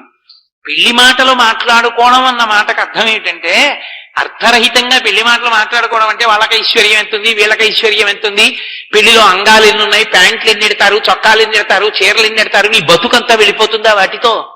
ఎందుకు వచ్చిన అల్లరది? పెట్టేవి పెట్టకుండా ఉంటారా? ఎలాగో పెడతారు. అవి లేకపోతే బట్టలు ఇప్పుడు తిరుగుతావా? ఏ బట్టలే కొనుక్కోలేవా? నీ కొడుక్కి ఓ పంచల చాపో ప్యాంటు సొక్కాయే కొనలేవా పెళ్లికి? ఎందుకంత ప్రతి చిన్న విషయానికి అడుక్కు తినడం? ప్రతిదానికి గుడికి ఎలా ఉండాలో కూడా అడగడం, బిందెలు ఎలా ఉండాలో అడగడం. ఎందుకంత భిక్షాటన? గంభీరంగా ఒక మామగారిగా నిలబడలేవు, పరమ సంతోషంగా బియ్యం అందలేరు. అసలు పెళ్లి అనేటప్పటికీ భోజనం మానేసేది ఎవరంటే వియ్యపురాలి. అమ్మో, అది లేకపోతే వియ్యపురాలు ఎందుకు అవుతుంది? పెళ్లి అంటే ఎంత బాగా చేయండి, కోపం వస్తేనే వియ్యపురాలు. అది చక్రవర్తి పదం అనుకుంటారు తప్ప, అయ్యో అత్తగారిని అవుతున్నాను, కోడలు వస్తోంది, నేను ఎంత పరిణతితో ఉండాలి, ఎంత పెద్దరికంతో ఉండాలి, ఎంత మర్యాదతో శాస్త్రం మాట్లాడింది, అసలు అవగాహనేది. అందుకే అన్నారు, అసలు మనుష్యత్వం ప్రపంచంలో బ్రతికుండాలంటే రామాయణం వింటూ ఉండాలన్నారు. రామాయణం ఎంతకాలం చెప్పబడుతుందో, రామాయణం ఎంతకాలం వింటారో అంతకాలము నరత్వము బ్రతుకుతుంది అన్నారు. కారణం శ్రీరామాయణమునందు సమస్త రహస్యములు నిక్షేపించుటయే. కాబట్టి ఇప్పుడు వాళ్ళిద్దరూ ఇచ్చి పుచ్చుకోవచ్చా అన్న విషయంలో కానుకల విషయం కాదు. ఇరు వంశములు ఎటువంటివి, ఇరు వంశములలో ఉన్న పెద్దలు ఎటువంటి వారు? కనీసంలో కనీసం 6 తరాలు చెప్పగలడా వియ్యంకుడు? మీ తండ్రి గారు, తాతగారు, ముత్తాతగారు, ఆ పైన ఇంకో 2 పేర్లు చెప్పండి ఏం చేసేవారో అని అడిగారు అనుకోండి. మా ముత్తాతగారి విషయం నేను ఒకసారి కనుక్కుంటాను ఉండండి అని వెంటనే సెల్ అట్టుకున్నాడు అనుకోండి, ఓ నమస్కారం పెట్టచ్చు. ముత్తాతగారే తెలియని వాడు, ప్రవరే చెప్పలేనివాడు, వాడి ఇంకా అసలు తన బిడ్డల తన పితృదేవతల విషయంలో గౌరవం లేనివాడు ఇంకా ఏ విధంగా లోకంలో మర్యాద నిలబెట్టుకోగలడు? మహానుభావుడు, ఇంటి పురోహితుడంటే అది. రామచంద్రమూర్తికి పేరు పెట్టి యుగాలు మారిపోయిన లోకాన్ని ఉద్ధరించడానికి పౌరోహిత్యం ఒప్పుకున్నవాడు వశిష్ఠ మహర్షి. ఆయన కర్మ కాలిపోయా. ఆ వంశంలో పుట్టిన మహాపురుషుల యొక్క పేర్లు అటువంటివి. అంత గొప్పవాళ్ళు. కూర్చోబెట్టారు. జనక మహారాజు గారి పక్షాన్న శతానందుడు. శతానందుడు అంటే సామాన్యుడు కాడు, గౌతమ మహర్షి అహల్య యొక్క సంతానం. శతానందుడు అటువైపు కూర్చున్నాడు. విశ్వామిత్ర వశిష్ఠ మహర్షులు ఇటువైపు కూర్చున్నారు. కూర్చుని వాళ్ళందరూ చెప్తున్నారు, ఇరువంశములు సరిపోతాయా? ఈ 2 పిల్లలకి పెళ్లి చెయ్యొచ్చా? దశరథుడు జనకుడు వియ్యం అందచ్చా? అది అక్కడ నిర్ణయించవలసింది. అసలు దశరథ మహారాజు గారి వంశం ఏమిటి? దశరథ మహారాజు గారి వంశంలో పుట్టిన వాళ్ళు ఎవరు? దశరథుడు చెప్పుకోవడం కాదు. దశరథుడు చెప్పుకుంటే 10 మందిలో కొన్ని చెప్పచ్చు, చెప్పకపోవచ్చు. ఇంటి పురోహితుడు చెప్పాలి. పురోహితుడంటే పురము యొక్క హితమును కోరువాడు, అవతల పక్షాన్ని కూడా సంతోషంగా ఉండాలి, నిష్పక్షపాతంగా చెప్పగలిగిన వాడై ఉండాలి. అందుకని వశిష్ఠ మహర్షి చెప్పడం ప్రారంభం చేశారు. అవ్యక్తమైనటువంటి స్వరూపమునందు పరబ్రహ్మం ఉండేది. అవ్యక్తమైన స్వరూపము నుండి పరబ్రహ్మము వ్యక్తమై చతుర్ముఖ బ్రహ్మగారు వచ్చారు. చతుర్ముఖ బ్రహ్మగారి యొక్క కొడుకు మరీచి, మరీచి యొక్క కుమారుడు కశ్యపుడు, ఆ కశ్యపుని యొక్క కుమారుడు సూర్యనారాయణమూర్తి, సూర్య భగవానుడు. ఆ సూర్యనారాయణమూర్తి యొక్క కొడుకు మనువు, ఆ మనువు యొక్క కొడుకు ఇక్ష్వాకు. ఆ ఇక్ష్వాకువే మొట్టమొదట అయోధ్య నగరాన్ని రాజధాని చేసుకుని పరిపాలన చేయడం ప్రారంభం చేశాడు. అక్కడ ప్రారంభమైంది వంశం అన్నాడు. అని ఆ ఇక్ష్వాకువు యొక్క కొడుకు కుక్షి, ఆ కుక్షి యొక్క కుమారుడు వికుక్షి, ఆ వికుక్షి యొక్క కుమారుడు బాణుడు, బాణుని యొక్క కుమారుడు అనరణ్యుడు, ఆ అనరణ్యుని యొక్క కుమారుడు పృథువు, ఆ పృథువు యొక్క కుమారుడు త్రిశంకు, ఆ త్రిశంకువు యొక్క కుమారుడు దుందుమారుడు, దుందుమారుని యొక్క కుమారుడు మాంధాత, మాంధాత యొక్క కుమారుడు సుసంధి, ఆ సుసంధి యొక్క కుమారుడు ధ్రువసంధి, ప్రసేనజిత్ అని 2 కుమారులు. మళ్ళీ ఆ ధ్రువసంధి యొక్క కుమారుడు భరతుడు, భరతుని యొక్క కుమారుడు అసితుడు, అసితుని యొక్క కుమారుడు సగరుడు, సగరుని యొక్క కుమారుడు అసమంజసుడు, అసమంజసుని యొక్క కుమారుడు అంశుమంతుడు, అంశుమంతుని కుమారుడు భగీరథుడు, భగీరథుని కుమారుడు దిలీపుడు, ఆ దిలీపుని యొక్క కుమారుడు భగీరథుడు, భగీరథుని యొక్క కుమారుడు కాకుత్సువు, ఆ కకుత్సువు యొక్క కుమారుడు రఘువు, రఘువు యొక్క కుమారుడు ప్రవర్ధనుడు, ఆ ప్రవర్ధను యొక్క కుమారుడు శంఖనుడు, శంఖనుని యొక్క కుమారుడు సుదర్శనుడు, సుదర్శనుని యొక్క కుమారుడు అగ్నితేజుడు, అగ్నితేజుని యొక్క కుమారుడు మరువు, మరువు యొక్క కుమారుడు అగ్నితేజుడు శీఘ్రగుడు, ఆ శీఘ్రగుని యొక్క కుమారుడు మహానుభావుడైనటువంటి పశ్రుషుకుడు, ఆ పశ్రుషుకుని యొక్క కుమారుడు అంబరీషుడు, అంబరీషుని యొక్క కుమారుడు మహానుభావుడైన నహుషుడు, నహుషుని యొక్క కుమారుడు యయాతి, యయాతి యొక్క కుమారుడు నాభాగుడు, నాభాగుని యొక్క కుమారుడు అజుడు, అజుని యొక్క కుమారుడు దశరథుడు, ఆ దశరథుని కుమారులే రామలక్ష్మణుడు. ఇంత వంశాన్ని చెప్పాడు వశిష్ఠుడు బాలకాండలో. ఇంత వంశం చెప్పి ఇంకా నేను సమయం సరిపోదని విడిచిపెట్టేస్తున్నాను. ఇందులో ఒక్కొక్క మహారాజు యొక్క గొప్పతనాన్ని చెప్పాడు.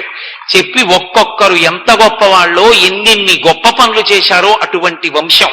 అటువంటి వంశంలో దశరథ మహారాజు గారి యొక్క కుమారుడు రామలక్ష్మణులు. వీళ్ళిద్దరికే విశ్వామిత్రుడు ఇక్కడికి యజ్ఞం చూడడం కోసం తీసుకొచ్చాడు. అందులో రామచంద్రమూర్తికే మీ అమ్మాయిని సీతమ్మనివ్వాలని నిర్ణయం చేస్తున్నాం, ఉభయ వంశాలు సరిపోతాయి, మా వైపు నుంచి ఇది చరిత్ర అన్నాడు. శతానందుడు జనక మహారాజు గారి యొక్క వంశాన్ని చెప్పడం ప్రారంభించాడు. మిమి, ఆ మిమి యొక్క కుమారుడు, ఆ నిమి యొక్క కుమారుడు ఆ మిథిలా నగరాన్నంతటినీ నిర్మాణం చేసినటువంటి మిథి అనబడేటటువంటి చక్రవర్తి. ఆ మిథి యొక్క కుమారుడు ఈ ఉపరివసువు, ఆ వసువు యొక్క కుమారుడు సుకేతువు, సుకేతుని యొక్క కుమారుడు నందివర్ధనుడు, నందివర్ధనుని యొక్క కుమారుడు బృహద్రథుడు, బృహద్రథుని యొక్క కుమారుడు దేవరాతుడు. అలా వంశాన్ని తీసుకొచ్చి ఆఖరికి మహానుభావుడైనటువంటి ఆ మహారోముడు, మహారోముని కుమారుడు స్వర్ణరోముడు, స్వర్ణరోముని కుమారుడు హ్రస్వరోముడు, హ్రస్వరోముని కుమారుడు జనకుడు, ఆ జనకుని యొక్క తమ్ముడు కుశధ్వజుడు, ఆ జనకుడు కుశధ్వజుడు, జనకుని యొక్క కుమార్తె సీత, ఆయన యొక్క వేరొక కుమార్తె మాండవి, ఆ లక్ష్మణుని యొక్క ఇల్లాలు. అలాగే అవతల పక్కన ఆయన యొక్క తమ్ముడైనటువంటి కుశధ్వజుని యొక్క కుమారులు మాండవి, శృతకీర్తి అని నిర్ణయం చేస్తే అప్పుడు వశిష్ఠ మహర్షి ఒక ప్రతిపాదన చేశారు. జనక మహారాజు గారి యొక్క కుమారులైనటువంటి ఈ జనక మహారాజు గారి యొక్క కుమార్తెలైనటువంటి వాళ్ళు ఇద్దరినీ కూడా దశరథ మహారాజు గారి యొక్క కుమారులైనటువంటి రామలక్ష్మణులకిచ్చి వివాహం చేద్దామని. అక్కడికి నిశ్చయమైనటువంటి వివాహం కేవలం రామలక్ష్మణులదే. అప్పుడు విశ్వామిత్రుడు జోక్యం చేసుకుని ఆయన అన్నాడు, భరతస్య కుమారస్య శత్రుఘ్నస్య చ ధీమతః వరయామస్సుతే రాజన్ తయోరర్థే మహాత్మనోహో అన్నాడు. మహానుభావ, నీకు తమ్ముడు కుశధ్వజుడున్నాడు, సాంకాస్యం అనేటటువంటి నగరాన్ని పరిపాలిస్తున్నాడు. పరమ సంతోషంతో జనక మహారాజు గారు కబురు చేశాడు. కబురు చేస్తే ఆ కుశధ్వజుడు కూడా గబగబా బయలుదేరి వచ్చాడు. అది అన్నదమ్ముల ప్రేమ అంటే. ఆ కుశధ్వజునికి 2 కుమార్తెలున్నారు. మాండవి శృతకీర్తి. మాండవి శృతకీర్తుల్ని భరత శత్రుఘ్నులకిద్దాం. జనక మహారాజు గారి యొక్క కుమార్తెలైన సీత ఊర్మిళ వాళ్ళిద్దరిని రామలక్ష్మణులకిద్దాం. కాబట్టి నీ తమ్ముడి కుమార్తెల్ని కూడా దశరథ మహారాజు గారి యొక్క మిగిలిన ఇద్దరు కుమారులకు ఇవ్వవలసింది అని అపేక్షించాడు. తప్పకుండా ఇచ్చి అలాగే వివాహం చేద్దామన్నారు. ఎప్పుడు వివాహం చేయాలి? ఉండవలసినటువంటి మహాపురుషులందరూ అక్కడే ఉన్నారు. వశిష్ఠో వామదేవశ్చ జాబాలి రథకాశ్యప కాత్యాయన సుయజ్ఞశ్చ గౌతమో విజయస్తథా విశ్వామిత్రుడు శతానందుడు ఇంతమంది మహర్షులు ఉన్నారు. వాళ్ళందరూ చూసి ముహూర్త నిర్ణయం చేశారు. సంతానకారకమైనటువంటి ఉత్తరా నక్షత్రం ప్రకాశిస్తుండగా ఈ సీతారామ కళ్యాణం జరగాలి అని నిర్ణయం చేశారు. రానే వచ్చింది. అబ్బో మహర్షి ఆ మంగళ ద్రవ్యాల్ని వర్ణిస్తారు. ఆ పేలాలు, ఆ యజ్ఞకుండం, అక్కడ ఉన్నటువంటి అక్షతలు, ఆవు పాలు, ఆవు పెరుగు, ఆవు నెయ్యి, దర్భలు, ఇవి కనపడితే చాలు ప్రదక్షిణం చేసి వెళ్ళాలి. అంత పరమ పవిత్రమైనటువంటి పదార్థములతో అగ్నిగుండంలో హోమం చేస్తున్నాడు వశిష్ఠుడు. సరే, ఆ ముహూర్త సమయం ఆసన్నమైంది. సీతమ్మ తల్లిని ఊర్మిళని తీసుకుని జనక మహారాజు గారు వచ్చాడు. మాండవిని శృతకీర్తిని చూసుకుని కుశధ్వజుడు వచ్చాడు. ఆ జనక మహారాజు గారు సీతమ్మ తల్లి యొక్క చెయ్యి పట్టుకుని రామచంద్రమూర్తి దగ్గరికి వచ్చారు. ఆ రోజులలో త్రేతాయుగంలో ఇక్ష్వాకు వంశంలో ఒక ఆచారం, అత్తగారులు పెళ్లికి వచ్చేవారు కాదు. అందుకే దశరథ మహారాజు గారి భార్యలు కౌసల్య, సుమిత్ర, కైకేయి ఆ వివాహ ఘట్టానికి రాలేదు. ఒక్క దశరథ మహారాజు గారే ఉండడానికి కారణం అది. జనక మహారాజు గారు సీతమ్మ తల్లి చెయ్యి పట్టుకుని, ఇయం సీత మమసుత సహధర్మచరీతవ ప్రతీచ్ఛచైనాం భద్రం తే పాణిం గృహ్ణీష్వపాణిన పతివ్రత మహాభాగ ఛాయేవానుగత సదా అంటాడు. అది సీతారామ కళ్యాణానికి ఉన్న గొప్పతనం. ఆ మాట ఎవరు చెప్తున్నాడో, ఆ శ్లోకం ఎవడు చెప్తున్నాడో వాడే సీతమ్మని కన్యాదానం చేస్తున్నాడు. మీరు చూడండి, ఇయం సీత, ఈమె సీత, మమ సుత, నా కూతురు, సహధర్మచరీతవా, నీకు సహధర్మచారిణి అవుతోంది, ప్రతీచ్ఛచైనాం భద్రం తే పాణిం గృహ్ణీష్వపాణిన, ఓ రామ నీ చేతిని దాపి అరచేతితో బాగా రాసి పట్టుకుని ఆ పాణిగ్రహణం చేయి. ఎందుకంటే ఆడపిల్లని పాణిగ్రహణం చేసినప్పుడు అరిచెయ్యికి బాగా తగలకపోతే మగపిల్లలు పుట్టరు. వేళ్ళు కొసలు మాత్రమే తగిలితే ఆడపిల్లలు పుడతారు. పాణిగ్రహణంలో చేతులు పూర్ణంగా సరిగా తగలకపోతే సంతానం కలగరు. పాణిగ్రహణ సమయమునందు మంత్రం చెప్పేటప్పుడు అంత జాగ్రత్తగా చేతితో రాసి పట్టుకోవాలి. అందుకే మగపిల్లవాడి చెయ్యి కింద పెట్టించి ఆడపిల్ల చెయ్యి పైన పెట్టిస్తుంటారు. లేదా ఆడపిల్ల చెయ్యి కింద పెట్టిన మగపిల్లవాడు అరచేతితో రుద్ది పట్టుకోవాలి.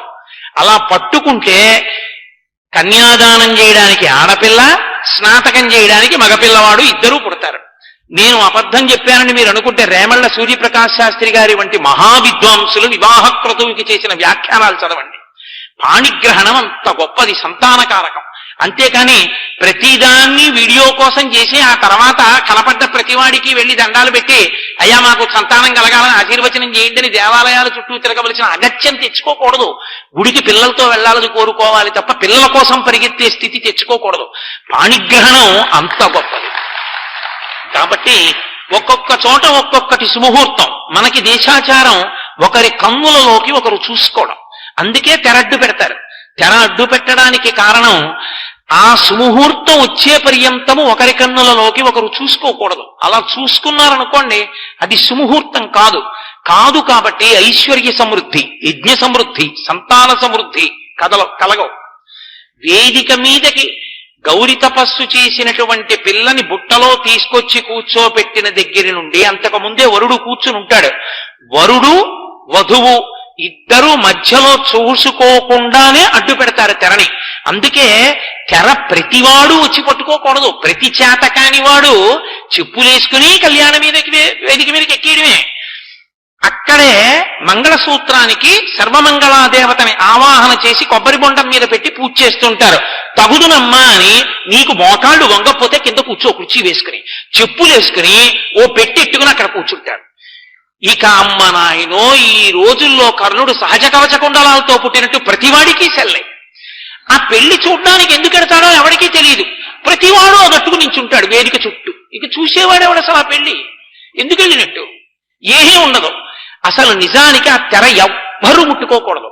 కన్యాదాత అన్నిటికన్నా జాగ్రత్త తీసుకోవలసిందేదో తెలుసా? ఆ మధ్యలో పట్టుకునే తెర.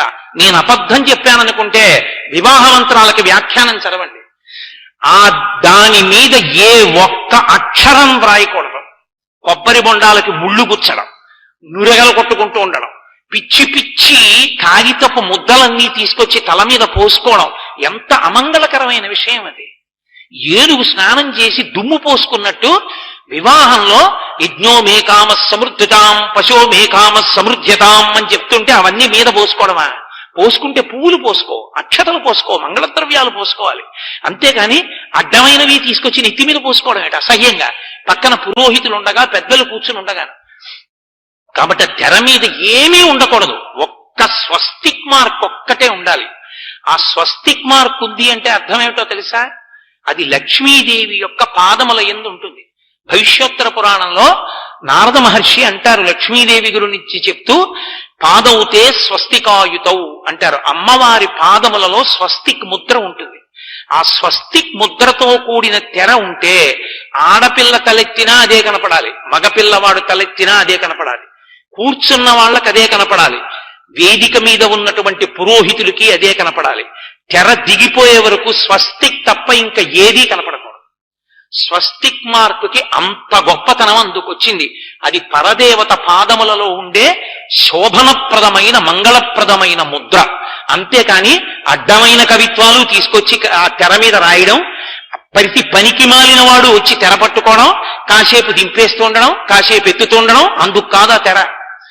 ఆ తెర పట్టుకోవాలి అంటే ఆడపిల్లి వారి పనుపున పరమ భగవద్భక్తి తత్పరులైన వారు ముగ్గురు పట్టుకోవాలి ఒకవైపు, మగపెళ్లి వారి తరపున ఇద్దరు పట్టుకోవాలి. ఆడపెళ్లి వారి తరపున కన్యాదాత అడుగుతాడు మగపెళ్లి వారిని, మీ పనుపున తెర పట్టుకునే వాళ్ళు ఎవరని అడుగుతాడు. వెంటనే మగపిల్లవాడి తండ్రి నిర్ణయం చేస్తాడు, తన వైపున్న బంధుగణంలో రోజు సంధ్యావందనం చేసుకునేవాడు, భక్తి తత్పరుడైన వాడు, శాస్త్రమునందు నమ్మకం ఉన్నవాణ్ణి ఎంచుకుని వాణ్ణి పట్టుకోమంటాడు. ఎలా పడితే అలా కాదు, చక్కగా ఓ పంచె కట్టుకుని పట్టుకోవాలి. ఏదైనా పట్టుకున్నామంటే దానికి అర్థం ఉంటుంది. నేను అబద్ధం చెప్పాననుకుంటే మీరు వేదమంత్రాలకి వ్యాఖ్యానాలు చూడండి. ప్యాంటు చొక్కా వేసుకుని పట్టుకున్నాడు అంటే దిగంబరంగా పట్టుకున్నట్టు లెక్క. అలా పట్టుకోకూడదు, పంచెకట్టు కట్టుకుని పట్టుకోవాలి. గోచి పెట్టి కుర్చీళ్లు వేసి కట్టుకున్నవాడే దాన్ని పట్టుకోవడానికి అర్హుడు. అది వాడిది మంగళప్రదమైన స్వరూపం, వాడొక్కడే పట్టుకోవాలి. ఆడపిల్లని వేదిక మీదకి తీసుకురావాలి మేనమావగా అంటే ముందు రోజు చెప్పుకోవాలి, అయ్యా మీరు బుట్ట పట్టుకోండి అందుకని పంచె కట్టుకురండి అని చెప్పాలి. అంతేకాని ఆయన పెళ్లికి వచ్చిన తర్వాత మా అమ్మాయి బుట్టట్టుకోండి అని చెప్పకూడదు. ఆయన ప్యాంట్ వేసుకు రావచ్చు తెలియక, అప్పుడు బుట్టట్టుకోండి నువ్వు అడగనూకూడదు, నువ్వు అడిగినా ఆయన పట్టుకోనూకూడదు. పంచె కట్టుకుంటేనే బుట్ట పట్టుకోవాలి. ఎందుకంటే ఆమె పద్మమునందు కూర్చున్న లక్ష్మి, లక్ష్మీ స్వరూపమైనటువంటి దాన్ని వైదికమైన దుస్తులతోనే పట్టుకుని తీసుకురావాలి. ఆడపిల్లని నడిపించి తీసుకెళ్లరు, ఆమె లక్ష్మీ స్వరూప కనుక. ఒక పని చేశామంటే శాస్త్రం అంత జాగ్రత్తగా విధించింది. శాస్త్రము మీద మర్యాదతో చెయ్యాలి తప్ప ఎలా పడితే అలా చేయకూడదు. ఆయన దేశ విదేశాల్లో చదువుకుని వచ్చాడు, కత్తి పట్టుకుని 4 వీధుల కూడల్లో నించోబెట్టి సెగ్గడ్డ కోసేయగలడు. అయినా ఆపరేషన్ థియేటర్లోకి వెళ్ళి ప్యాంటు చొక్కా విప్పి ఆ డ్రెస్ కోడ్కి సంబంధించినటువంటి దుస్తులు వేసుకుని పైన కూడా గుడ్డతో ఉన్న టోపీ పెట్టుకుని చేతులు శుభ్రంగా కడుక్కుని గ్లోవ్స్ వేసుకుని ఆయన ఎందుకు సెగ్గడ్డకు వస్తున్నాడు? ఆయన వృత్తి మీద ఆయన నిబద్ధత, అంత జాగ్రత్తగా కోస్తున్నాడు. ఆయన 4 వీధుల కూడల్లో కూడా కోసేయగలడు, అంతటి నిపుణుడు. కోస్తున్నాడా? కొయ్యడు.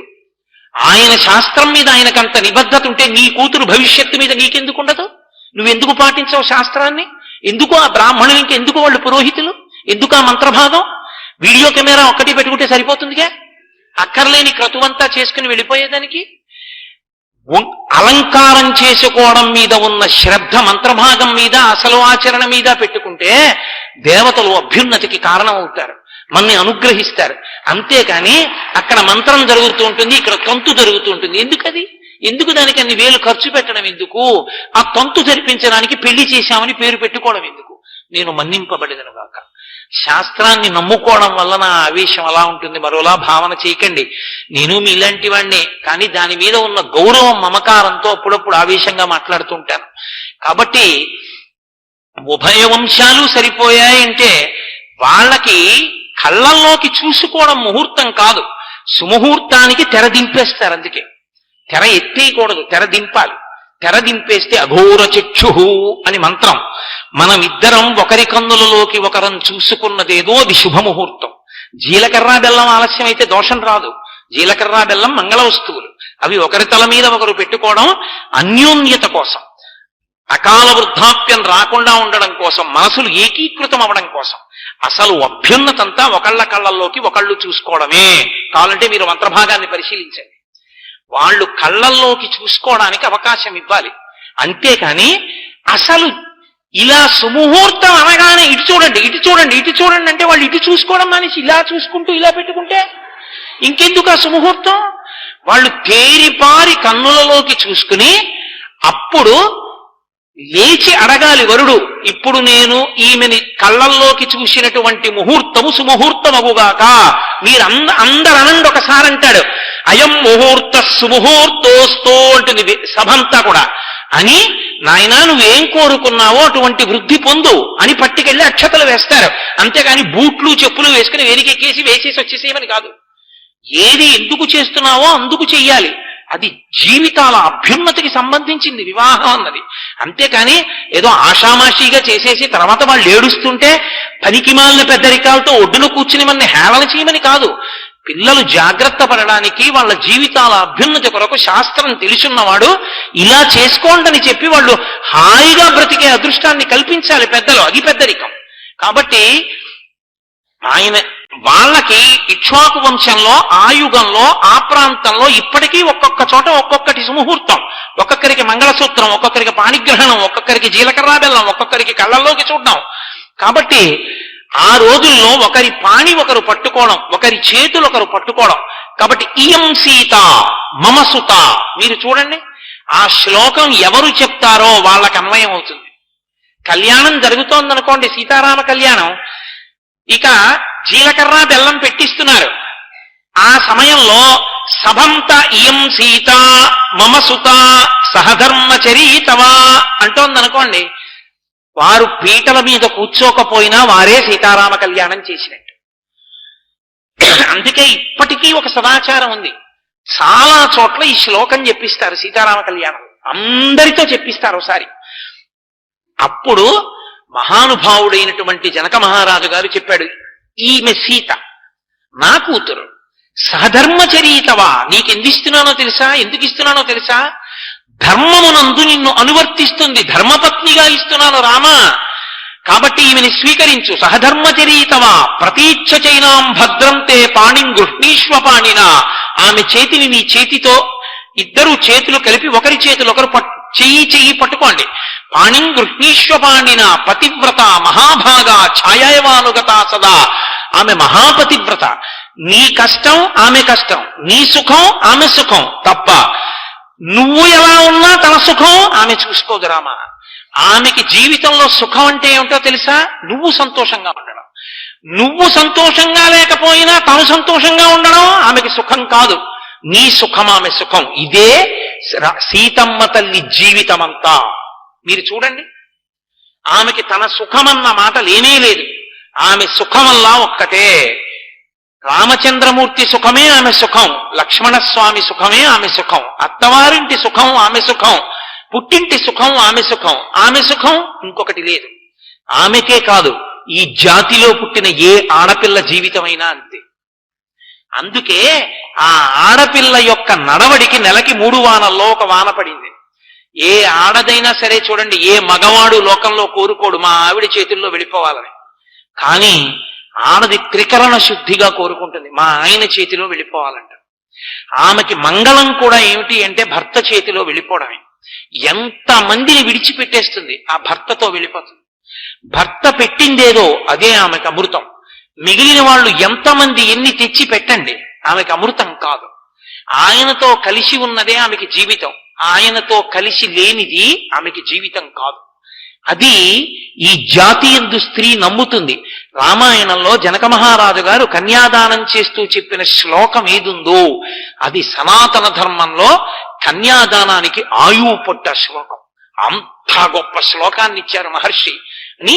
సహధర్మచరీతవా ప్రతీచ్ఛ చైనాం భద్రం తే పాణిం గృహ్ణీష్వ పాణిన పతివ్రత మహాభాగా ఛాయేవానుగతా సదా అన్నారు. నిన్ను నీడ ఎలా అనువర్తిస్తుందో అలా అనువర్తిస్తుంది రామా. నేను ముళ్ళ మించి నడవవలసి వచ్చిందనుకోండి, నా నీడ నువ్వు ముళ్ళ మీద పెడుతున్నావు కానీ నేను ముళ్ళ మీద రానని పక్కకి వెళ్ళదుగా, తను ముళ్ళ మీదే వస్తుంది. నీకు కష్టం వచ్చిన నాడు ఆమె కూడా ఆ కష్టాన్ని పంచుకుంటుంది తప్ప మాకు పుట్టింట్లో ఇలా అలవాట్లేదు సుమండి అని అనదు సీత. కష్ట సుఖాల్లో నీకు తోడు నీడ, నువ్వు నీ నీడ ఎలా విడివడి ఉండలో ఆమె అలా ఉంటుంది. అందుకే ఇప్పటికీ సనాతన ధర్మమునందు సదాచారం ఏమిటో తెలుసా? దంపతుల మధ్యలోంచి వెళ్ళకూడదు కూడా. దంపతుల మధ్యలోంచి వెళ్ళకూడదు. ఎందుకంటే వాళ్ళిద్దరూ మనస్సు శరీరము ఒకటైపోయినటువంటి స్వరూపం. వాళ్ళ పొరపాటున ఇద్దరి మధ్య నుంచి కూడా వెళ్ళకూడదు. ఎప్పుడైనా పొరపాటున దంపతులు అటు ఇటు నించునుంటే అమ్మ ఇటు రండి అనో, లేకపోతే ఆయన్ని అయ్యా మీరు ఇటు వెళ్ళండి అనో వెళ్ళాలి తప్ప ఇద్దరి మధ్యలోంచి కూడా వెళ్ళకూడదు. శాస్త్రం దాన్ని నిషేధించింది. అంత గొప్పది. అందుకే దంపతులు సంతోషంగా ఒకరి కొరకు ఒకరు బ్రతికేయడానికి ప్రయత్నించాలి కానీ ఏ కారణం చేత కూడా దంపతుల మధ్య వైషమ్యములు కలిగే ఒక్క మాట మాట్లాడడానికి వీల్లేదని చెప్పి ఎన్నడూ మాట్లాడకూడదు. పెళ్లి వేదిక మీదకి వెళ్లేవరికే, పెళ్లి నిశ్చయం అయ్యేవరికే ఆమెకి ఈయన తగునా ఈయనకు ఆమె తగునా ప్రశ్న. ఒక్కసారి పెళ్లి మీద పీటల మీద కూర్చున్నారనుకోండి, ఆమె ఈయనకి తగునా ఈయనకు ఆమె తగునా ప్రశ్న లేదు. ఒండరులు ఒకరికొరకొకరు పుట్టినారు అంతే ఆశీర్వచనం. ఇక వాళ్ళ జీవితంలో ఎప్పుడూ ఆ తీర్పు చెప్పకూడదు. ఆయన ఎంత గొప్పవాడేవనివ్వండి, ఆమె ఎంత అమాయకురాలవనివ్వండి, అదృష్టం అమ్మా నువ్వు చేసుకున్న పుణ్యం అటువంటి ఆయన దొరికాడు, ఆయన చేసుకున్న పుణ్యం నువ్వు దొరికావనాలి తప్ప ఏం అదృష్టవంతురాలివి అలాంటి భర్త పొందావు అనకూడదు. అంటే నీ అదృష్టం కలిసి వచ్చి భర్త అయ్యాడు తప్ప అందులో నీ అర్హత లేదన్నమాట. అందుకే మీరు పెద్దల మాటలు చూడండి. తగునీ చక్రి విదర్భరాజతకు తథ్యంబు వైదర్భయం తగునీ చక్రికి ఇంత మంచి తగునే దాంపత్యమీ ఇద్దరిం తగులం కట్టిన బ్రహ్మ నిర్పరిగదా దర్పాహ తారాతి మగడవుగా ఉట చక్రీ సుత చకిన్ మా పుణ్య మూలంబునం అంటారు పోతన గారు భాగవతంలో. అలాగే శివానంద లహరిలో శంకర భగవత్పాదులు శివాభ్యామస్తో కత్రిభవన శివాభ్యాం మృతి పునర్భవాభ్యాం అంటూ వాళ్ళిద్దరినీ కూడా ఒకరికొకరు ఒకరి తపస్సులకు ఒకరు ఫలమయ్యున్నారు అంటారు. అంత గొప్పగా మాట్లాడతారు తప్ప ఒకరికన్నా ఒకరు తక్కువ ఒకరికన్నా ఒకరు ఎక్కువ అన్న మాటలు ఏమీ లేదు దాంపత్యంలో. అసలు దాంపత్యానికి ఉన్న గొప్పతనాన్నంతటినీ మహర్షి ఆ శ్లోకంలో పెట్టారు. ఇయం సీత మమ సుత సహధర్మచరీతవా ప్రతీచ్ఛ చైనాం భద్రం తే పాణిం గృహ్ణీష్వ పాణిన పతివ్రత మహాభాగా ఛాయేవానుగతా సదా. ఆమె నిన్ను నీడలా అనువర్తిస్తుంది రామా, స్వీకరించు. చక్కగా పాణిగ్రహణం చేశాడు. సీతమ్మ తల్లి యొక్క చేతిని తన చేతితో స్వీకరించాడు. పాణిగ్రహణమైంది రామచంద్ర ప్రభువు శ్రీరామచంద్ర ప్రభు అయ్యాడు. శ్రీకారం పేరు పక్కన ఎప్పుడు చేరుతుంది అంటే వివాహం అయిపోయిన తర్వాత చేరుతుంది. ఆమెయే తనకి శ్రీ లక్ష్మి. కాబట్టి అందుకే వివాహ క్రతువునందు ఒక విషయం చెప్తారు. కొత్తగా పెళ్ళైనటువంటి ఆడపిల్లని కోడల్ని ఎట్టి పరిస్థితులలో నడిపించి ఇంటికి తీసుకెళ్ళకూడదు. తన ఇంటికి తీసుకెళ్లేటప్పుడు వాహనం మీద తీసుకెళ్ళమని. ఆమె లక్ష్మి. కోడల్ని మొట్టమొదటిసారి మామగారు తన ఇంటికి తీసుకెళ్లినప్పుడు వాహనంలో తీసుకెళ్ళాలి. అసలు ఇంకా గొప్ప మర్యాద ఏమిటో తెలుసా? లక్ష్మీదేవి వెళ్ళినట్టు తన స్వస్థానానికి. ఆ సమయంలో నిజంగా వాళ్ళు ఐశ్వర్యం లేని వాళ్ళైతే కారున్న వాళ్ళు పేదవాళ్ల పెళ్లి జరిగినప్పుడు పెళ్లి కూతురు అత్తవారింటికి వెళ్ళడానికి తన కారు ఇస్తే లక్ష్మీదేవిని స్వయంగా తన కారులో కూర్చోబెట్టి పంపినట్టు. అంతకన్నా మహద్భాగ్యం ఐశ్వర్యం ఉన్నందుకు ఇంకొకటి లేదు. కాబట్టి శాస్త్రం అంటే శాస్త్రమే అంత గొప్పది. లక్ష్మీదేవికి వాహనం చేయించడం ఎంతో, తన కారులో పెళ్లి కూతుర్ని కాపరానికి పంపించడం కూడా అంతే. కనుక ఆ తరువాత మహానుభావుడు ఆ ఊర్మిళాదేవిని పిలిచి లక్ష్మణాగచ్చ భద్రంతే ఊర్మిళా విద్యతామయ, ఓ లక్ష్మణ రా, వచ్చి గబగబా వేళ మించిపోకూడదు, సుముహూర్తం దాటిపోకూడదు, స్వీకరించి ఊర్మిళని అన్నాడు. ఆ ఊర్మిళని లక్ష్మణస్వామి పాణిగ్రహణం చేశారు. అలాగే మాండవిని భరతుడు పాణిగ్రహణం చేశాడు.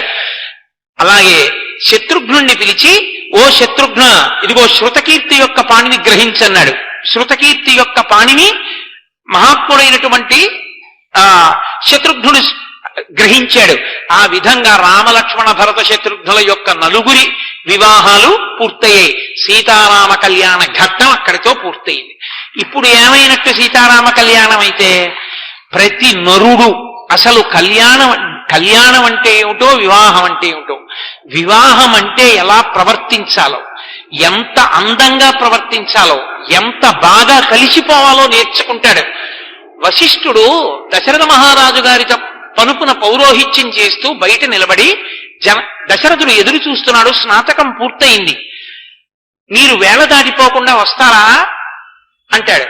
అంటే జనక మహారాజు గారు అంటాడు, మీరు మేము అని రెండు లేవు, ఉన్నదొక్కటే. మీ ఇల్లు మా ఇల్లు, మా ఇల్లు మీ ఇల్లు. ఇప్పుడు అయోధ్యకి మిథిలకి భేదం లేదు, రెండు సింహాసనాలు కూడా ఒకటే. మీరు రెండు సింహాసనాల మీద కూర్చోండి అంటాడు. అది మర్యాద అంటే. పెళ్ళయింది అంటే, పాణిగ్రహణం అయిపోయింది అంటే ఇక ఆడపెళ్లివారు మగపెళ్లివారు, మగపెళ్లివారి భోజనాలు, మగపెళ్లివారికి నెత్తి మీద పెట్టుకోవడాలు అన్న అల్లర్లేం అక్కర్లేదు. కన్యాదాత గౌరవాన్ని వియ్యంకుడు కూడా చూడాలి. ఏమవుతుంది బావగారు తింటే, కూర్చోండి ఏం పర్వాలేదు అని అనగలగాలి. జీవితాంతం కలిసి బతకవలసిన వాళ్ళు. మీరు ఒక్కటి జ్ఞాపకం పెట్టుకోండి, నేను మాట అంటే మీరు నొచ్చుకోవద్దు. ముక్కుపచ్చలారని పిల్లలు వాళ్ళు కొత్తగా వైవాహిక జీవితంలో ప్రవేశించి వాళ్ళు సంతోషంగా కలిసి ఉండాలనుకుంటారు. బుద్ధి గడ్డి తిన్న పెద్దవాళ్ళు 50 ఏళ్ళు వచ్చి వియ్యంకుడి మీద వియ్యగ్రహాల మీద తక్కువ చేసి వీళ్ళు మాట్లాడతారు, వీళ్ళని తక్కువ చేసి వాళ్ళు మాట్లాడతారు. మధ్యలో పిల్లలు ఏ విధంగా సంతోషంగా కలిసి కాపురం చేస్తారు? ఆ పిల్లాడికి తల్లిదండ్రులు వాళ్ళు, ఈ పిల్లకి తల్లిదండ్రులు వీళ్ళు. ఇక్కడికొస్తే వాళ్ళని నింద, అక్కడికెడితే వీళ్ళని నింద. ఆ పిల్లలిద్దరూ ఏం సంతోషంగా పడుకుంటారు, ఏం సంతోషంగా కాపురం చేస్తారు. మీ అమ్మ నాన్నగారు మా నాన్నగారిని అలా అంటున్నారు, మా అమ్మని ఇలా అంటున్నారు, అలా కాకుండా మీ నాన్నగారు ఇలా చెయ్యొచ్చు కదా. ఏమి వాళ్ళ కర్మ? వాళ్ళు అమ్మా నాన్న ఇలా ఉంటే బాగుండని ఏడవడం ఏమిటి? వాళ్ళు బాగుండాలని మనం ఏడవాలి కానీ మన ప్రవర్తన లేక పిల్లలు ఏడవడమా? నేను ఎందుకు గుండెలు బాదుకు చెప్తున్నానంటే, ఎన్ని చోట్ల చూస్తున్నానో నేను ఇది, ఎన్ని చోట్ల నేను ఎక్కడికి వెళ్ళినా పాపం వచ్చి అడుగుతుంటారు నన్ను, ఏమండి ఇలా ఇబ్బందులు రావడం ఏమిటి? అసలు పరమేశ్వరుడు ఈ సృష్టిలో సృష్టి చెయ్యనిది ఒక్కటే సమస్య. దాన్ని ఆయన సృష్టించలేదు, తెచ్చుకున్నది ఎవరంటే మనమే. కారణం ఏంటంటే అహంకారంతో సర్దుకుపోలేని గుణం చేత ప్రతి చిన్న విషయాన్ని చిలవలు పలవలు చేసి సమస్య సృష్టించుకున్నవాడు నరుడు. అంతటా శాంతినిచ్చి అనుభవించమన్నవాడు పరమేశ్వరుడు. సమస్యలు ఆయన సృష్టిస్తే సృష్టిలో అయోమయం ఉందని గుర్తు. ఆయన అయోమయంతో సృష్టి చేయలేదు, ఆయన చక్కటి పరిణతితో చక్కటి వికసనంతో సృష్టినిచ్చాడు. అర్థం చేసుకోలేక ప్రతి చిన్న విషయానికి గొడవ పడిపోయేది. అసలు అవగాహన, కొంచెం ఆలోచించడం, ఆలోచించి ప్రవర్తించడం, అసలు ఆ విషయమే లేకుండా బ్రతుకుతున్న వాళ్ళు ఎవరైనా ఉంటే మనమే. దానికి భగవంతుణ్ణి నింద చేసి ఆయన మనకి సమస్యలు పెట్టాడు, ఆయన మమ్మల్ని ఇలా ఇబ్బంది పెట్టాడనడం మళ్ళీ ఇంకో కొత్త తప్పు. కాబట్టి పరిణతితో ఆలోచన చేస్తే అసలు పిల్లలు సంతోషంగా ఉండడానికి కారణభూతులు కావలసిన వాళ్ళు ఎవరు అంటే పెద్దవాళ్లే. సీతారామ కళ్యాణాన్ని సీతారామ కళ్యాణంగానే నేను చెప్పుంటుండేవాణ్ణి. కానీ ఈ వేదిక మీద నా ఉపన్యాసాలకి బ్రాకెట్లో మానవీయ సంబంధాలుంది, అందుకని నేను ఈ గొలుసు దానికి వేస్తున్నాను. నాకు తప్పదు, ఎందుకంటే నేను ఈ ప్రసంగాలు అలా చేసినప్పుడు ఇవి ప్రత్యేక ప్రసంగాలైనా ఆ గొలుసు అలా తగులుతూ ఉండవలసింది. కాబట్టి అసలు నిజంగా ఎలా బ్రతకాలో, ఎలా సంతోషంగా జీవించాలో నేర్చుకోవాలి అంటే నేను మీకు ఒక్క మనవి చేస్తాను. మీ అందరూ పెద్దలు, విజ్ఞులు, ప్రాజ్ఞులు, తెలియని వాళ్ళు కారు. నేను చెప్పేది చక్కగా ఎవరైనా ఎక్కడైనా తెలియని వాళ్ళు ఉన్నారు అనుకుంటే రామచంద్రమూర్తి కథ శ్రీరామాయణంలోంచి సీతారామ కళ్యాణ ఘట్టాన్ని చదివి వినిపించండి.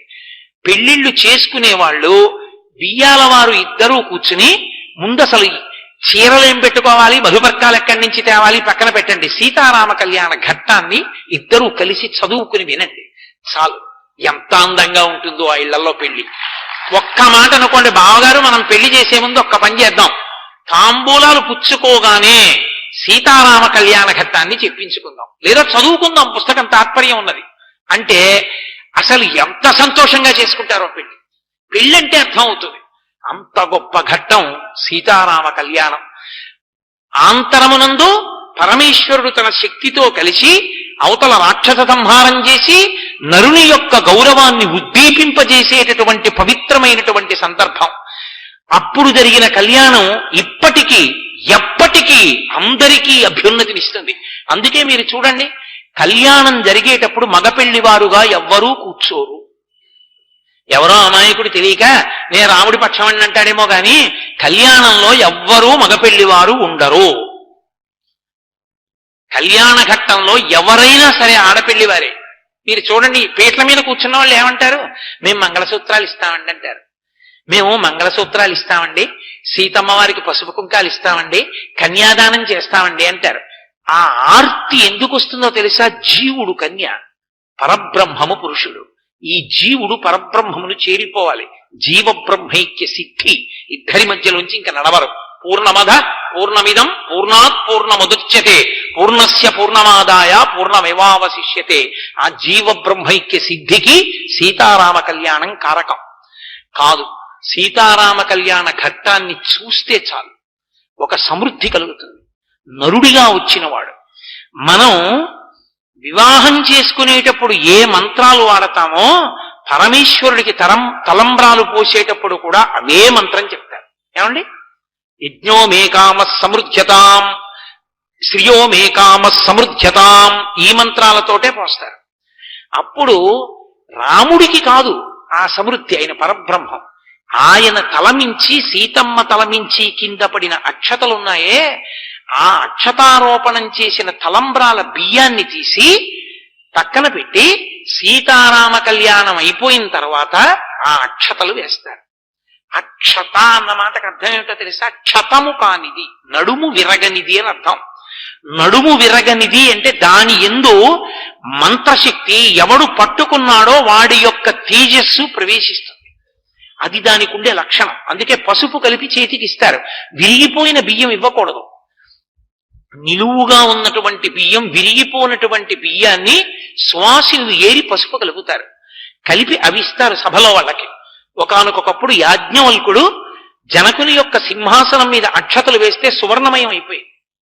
ఆ చేతితో అక్షతలు పట్టుకుని ఆయన కులదైవాన్ని ప్రార్థన చేశాడనుకోండి, ఈ దంపతులు వృద్ధిలోకి రావాలని. ఆయన తేజస్సు చేత ఆ అక్షతల శక్తిని పొంది అవి మూర్ధన్య స్థానమును తగిలినప్పుడు దానికి ప్రతిబంధకంగా ఉన్నటువంటి పాపము తొలగుతుంది. ఈశ్వర కళ్యాణమునందు ఆ అక్షతారోపణం చేసిన అక్షతల్ని ప్రసాదంగా తల మీద ధరిస్తే ఆ తలంబ్రాల బియ్యం మనం శిరస్సు మీద వేసుకుంటే మనం ఏ మంగళాన్ని పొందడానికి ప్రతిబంధకంగా పాపం వచ్చి అడ్డంగా నిలబడిందో అది పోతుంది. అందుకే ఆ మంగళం ప్రసరించడానికి వీలైన రీతిలో కూర్చోవాలి. అదే పనిగా మాట్లాడుతూ కూర్చోకూడదు. చక్కగా ఓ పంచె కట్టుకుని ఓ కళ్యాణం జరుగుతోందంటే కూర్చుని ఆ అక్షతలు తల మీద వేయించుకోవాలి. ఆ అక్షతారోపణం అన్నది అంత గొప్పది. అందుకే తలంబ్రాల బియ్యం తలంబ్రాల బియ్యం తలంబ్రాల బియ్యం అని వెంట తిరుగుతారు. అదే కారణం. మనం వివాహం చేసుకుంటే తలంబ్రాల బియ్యం బ్రాహ్మణుడు తీసుకుంటాడు. పరమేశ్వరుడి కళ్యాణం చేస్తే ఈశ్వర కళ్యాణంలో ఆ తలంబ్రాల బియ్యాన్ని మనకే ప్రసాదంగా తల మీద వేస్తారు. రేపటి రోజున మన భాగ్య విశేషం. చక్కగా ఇవాళ ఏ సీతారామ కళ్యాణ ఘట్టాన్ని విన్నామో ఆ సీతారామ కళ్యాణ ఘట్టాన్ని చూసి ఆ ఘట్టంలో ఉన్నటువంటి ఆ ఆర్ద్రాక్షతల్ని మన శిరస్సుల మీద మనందరం కూడా ప్రసాదంగా పుచ్చుకునేటటువంటి అదృష్ట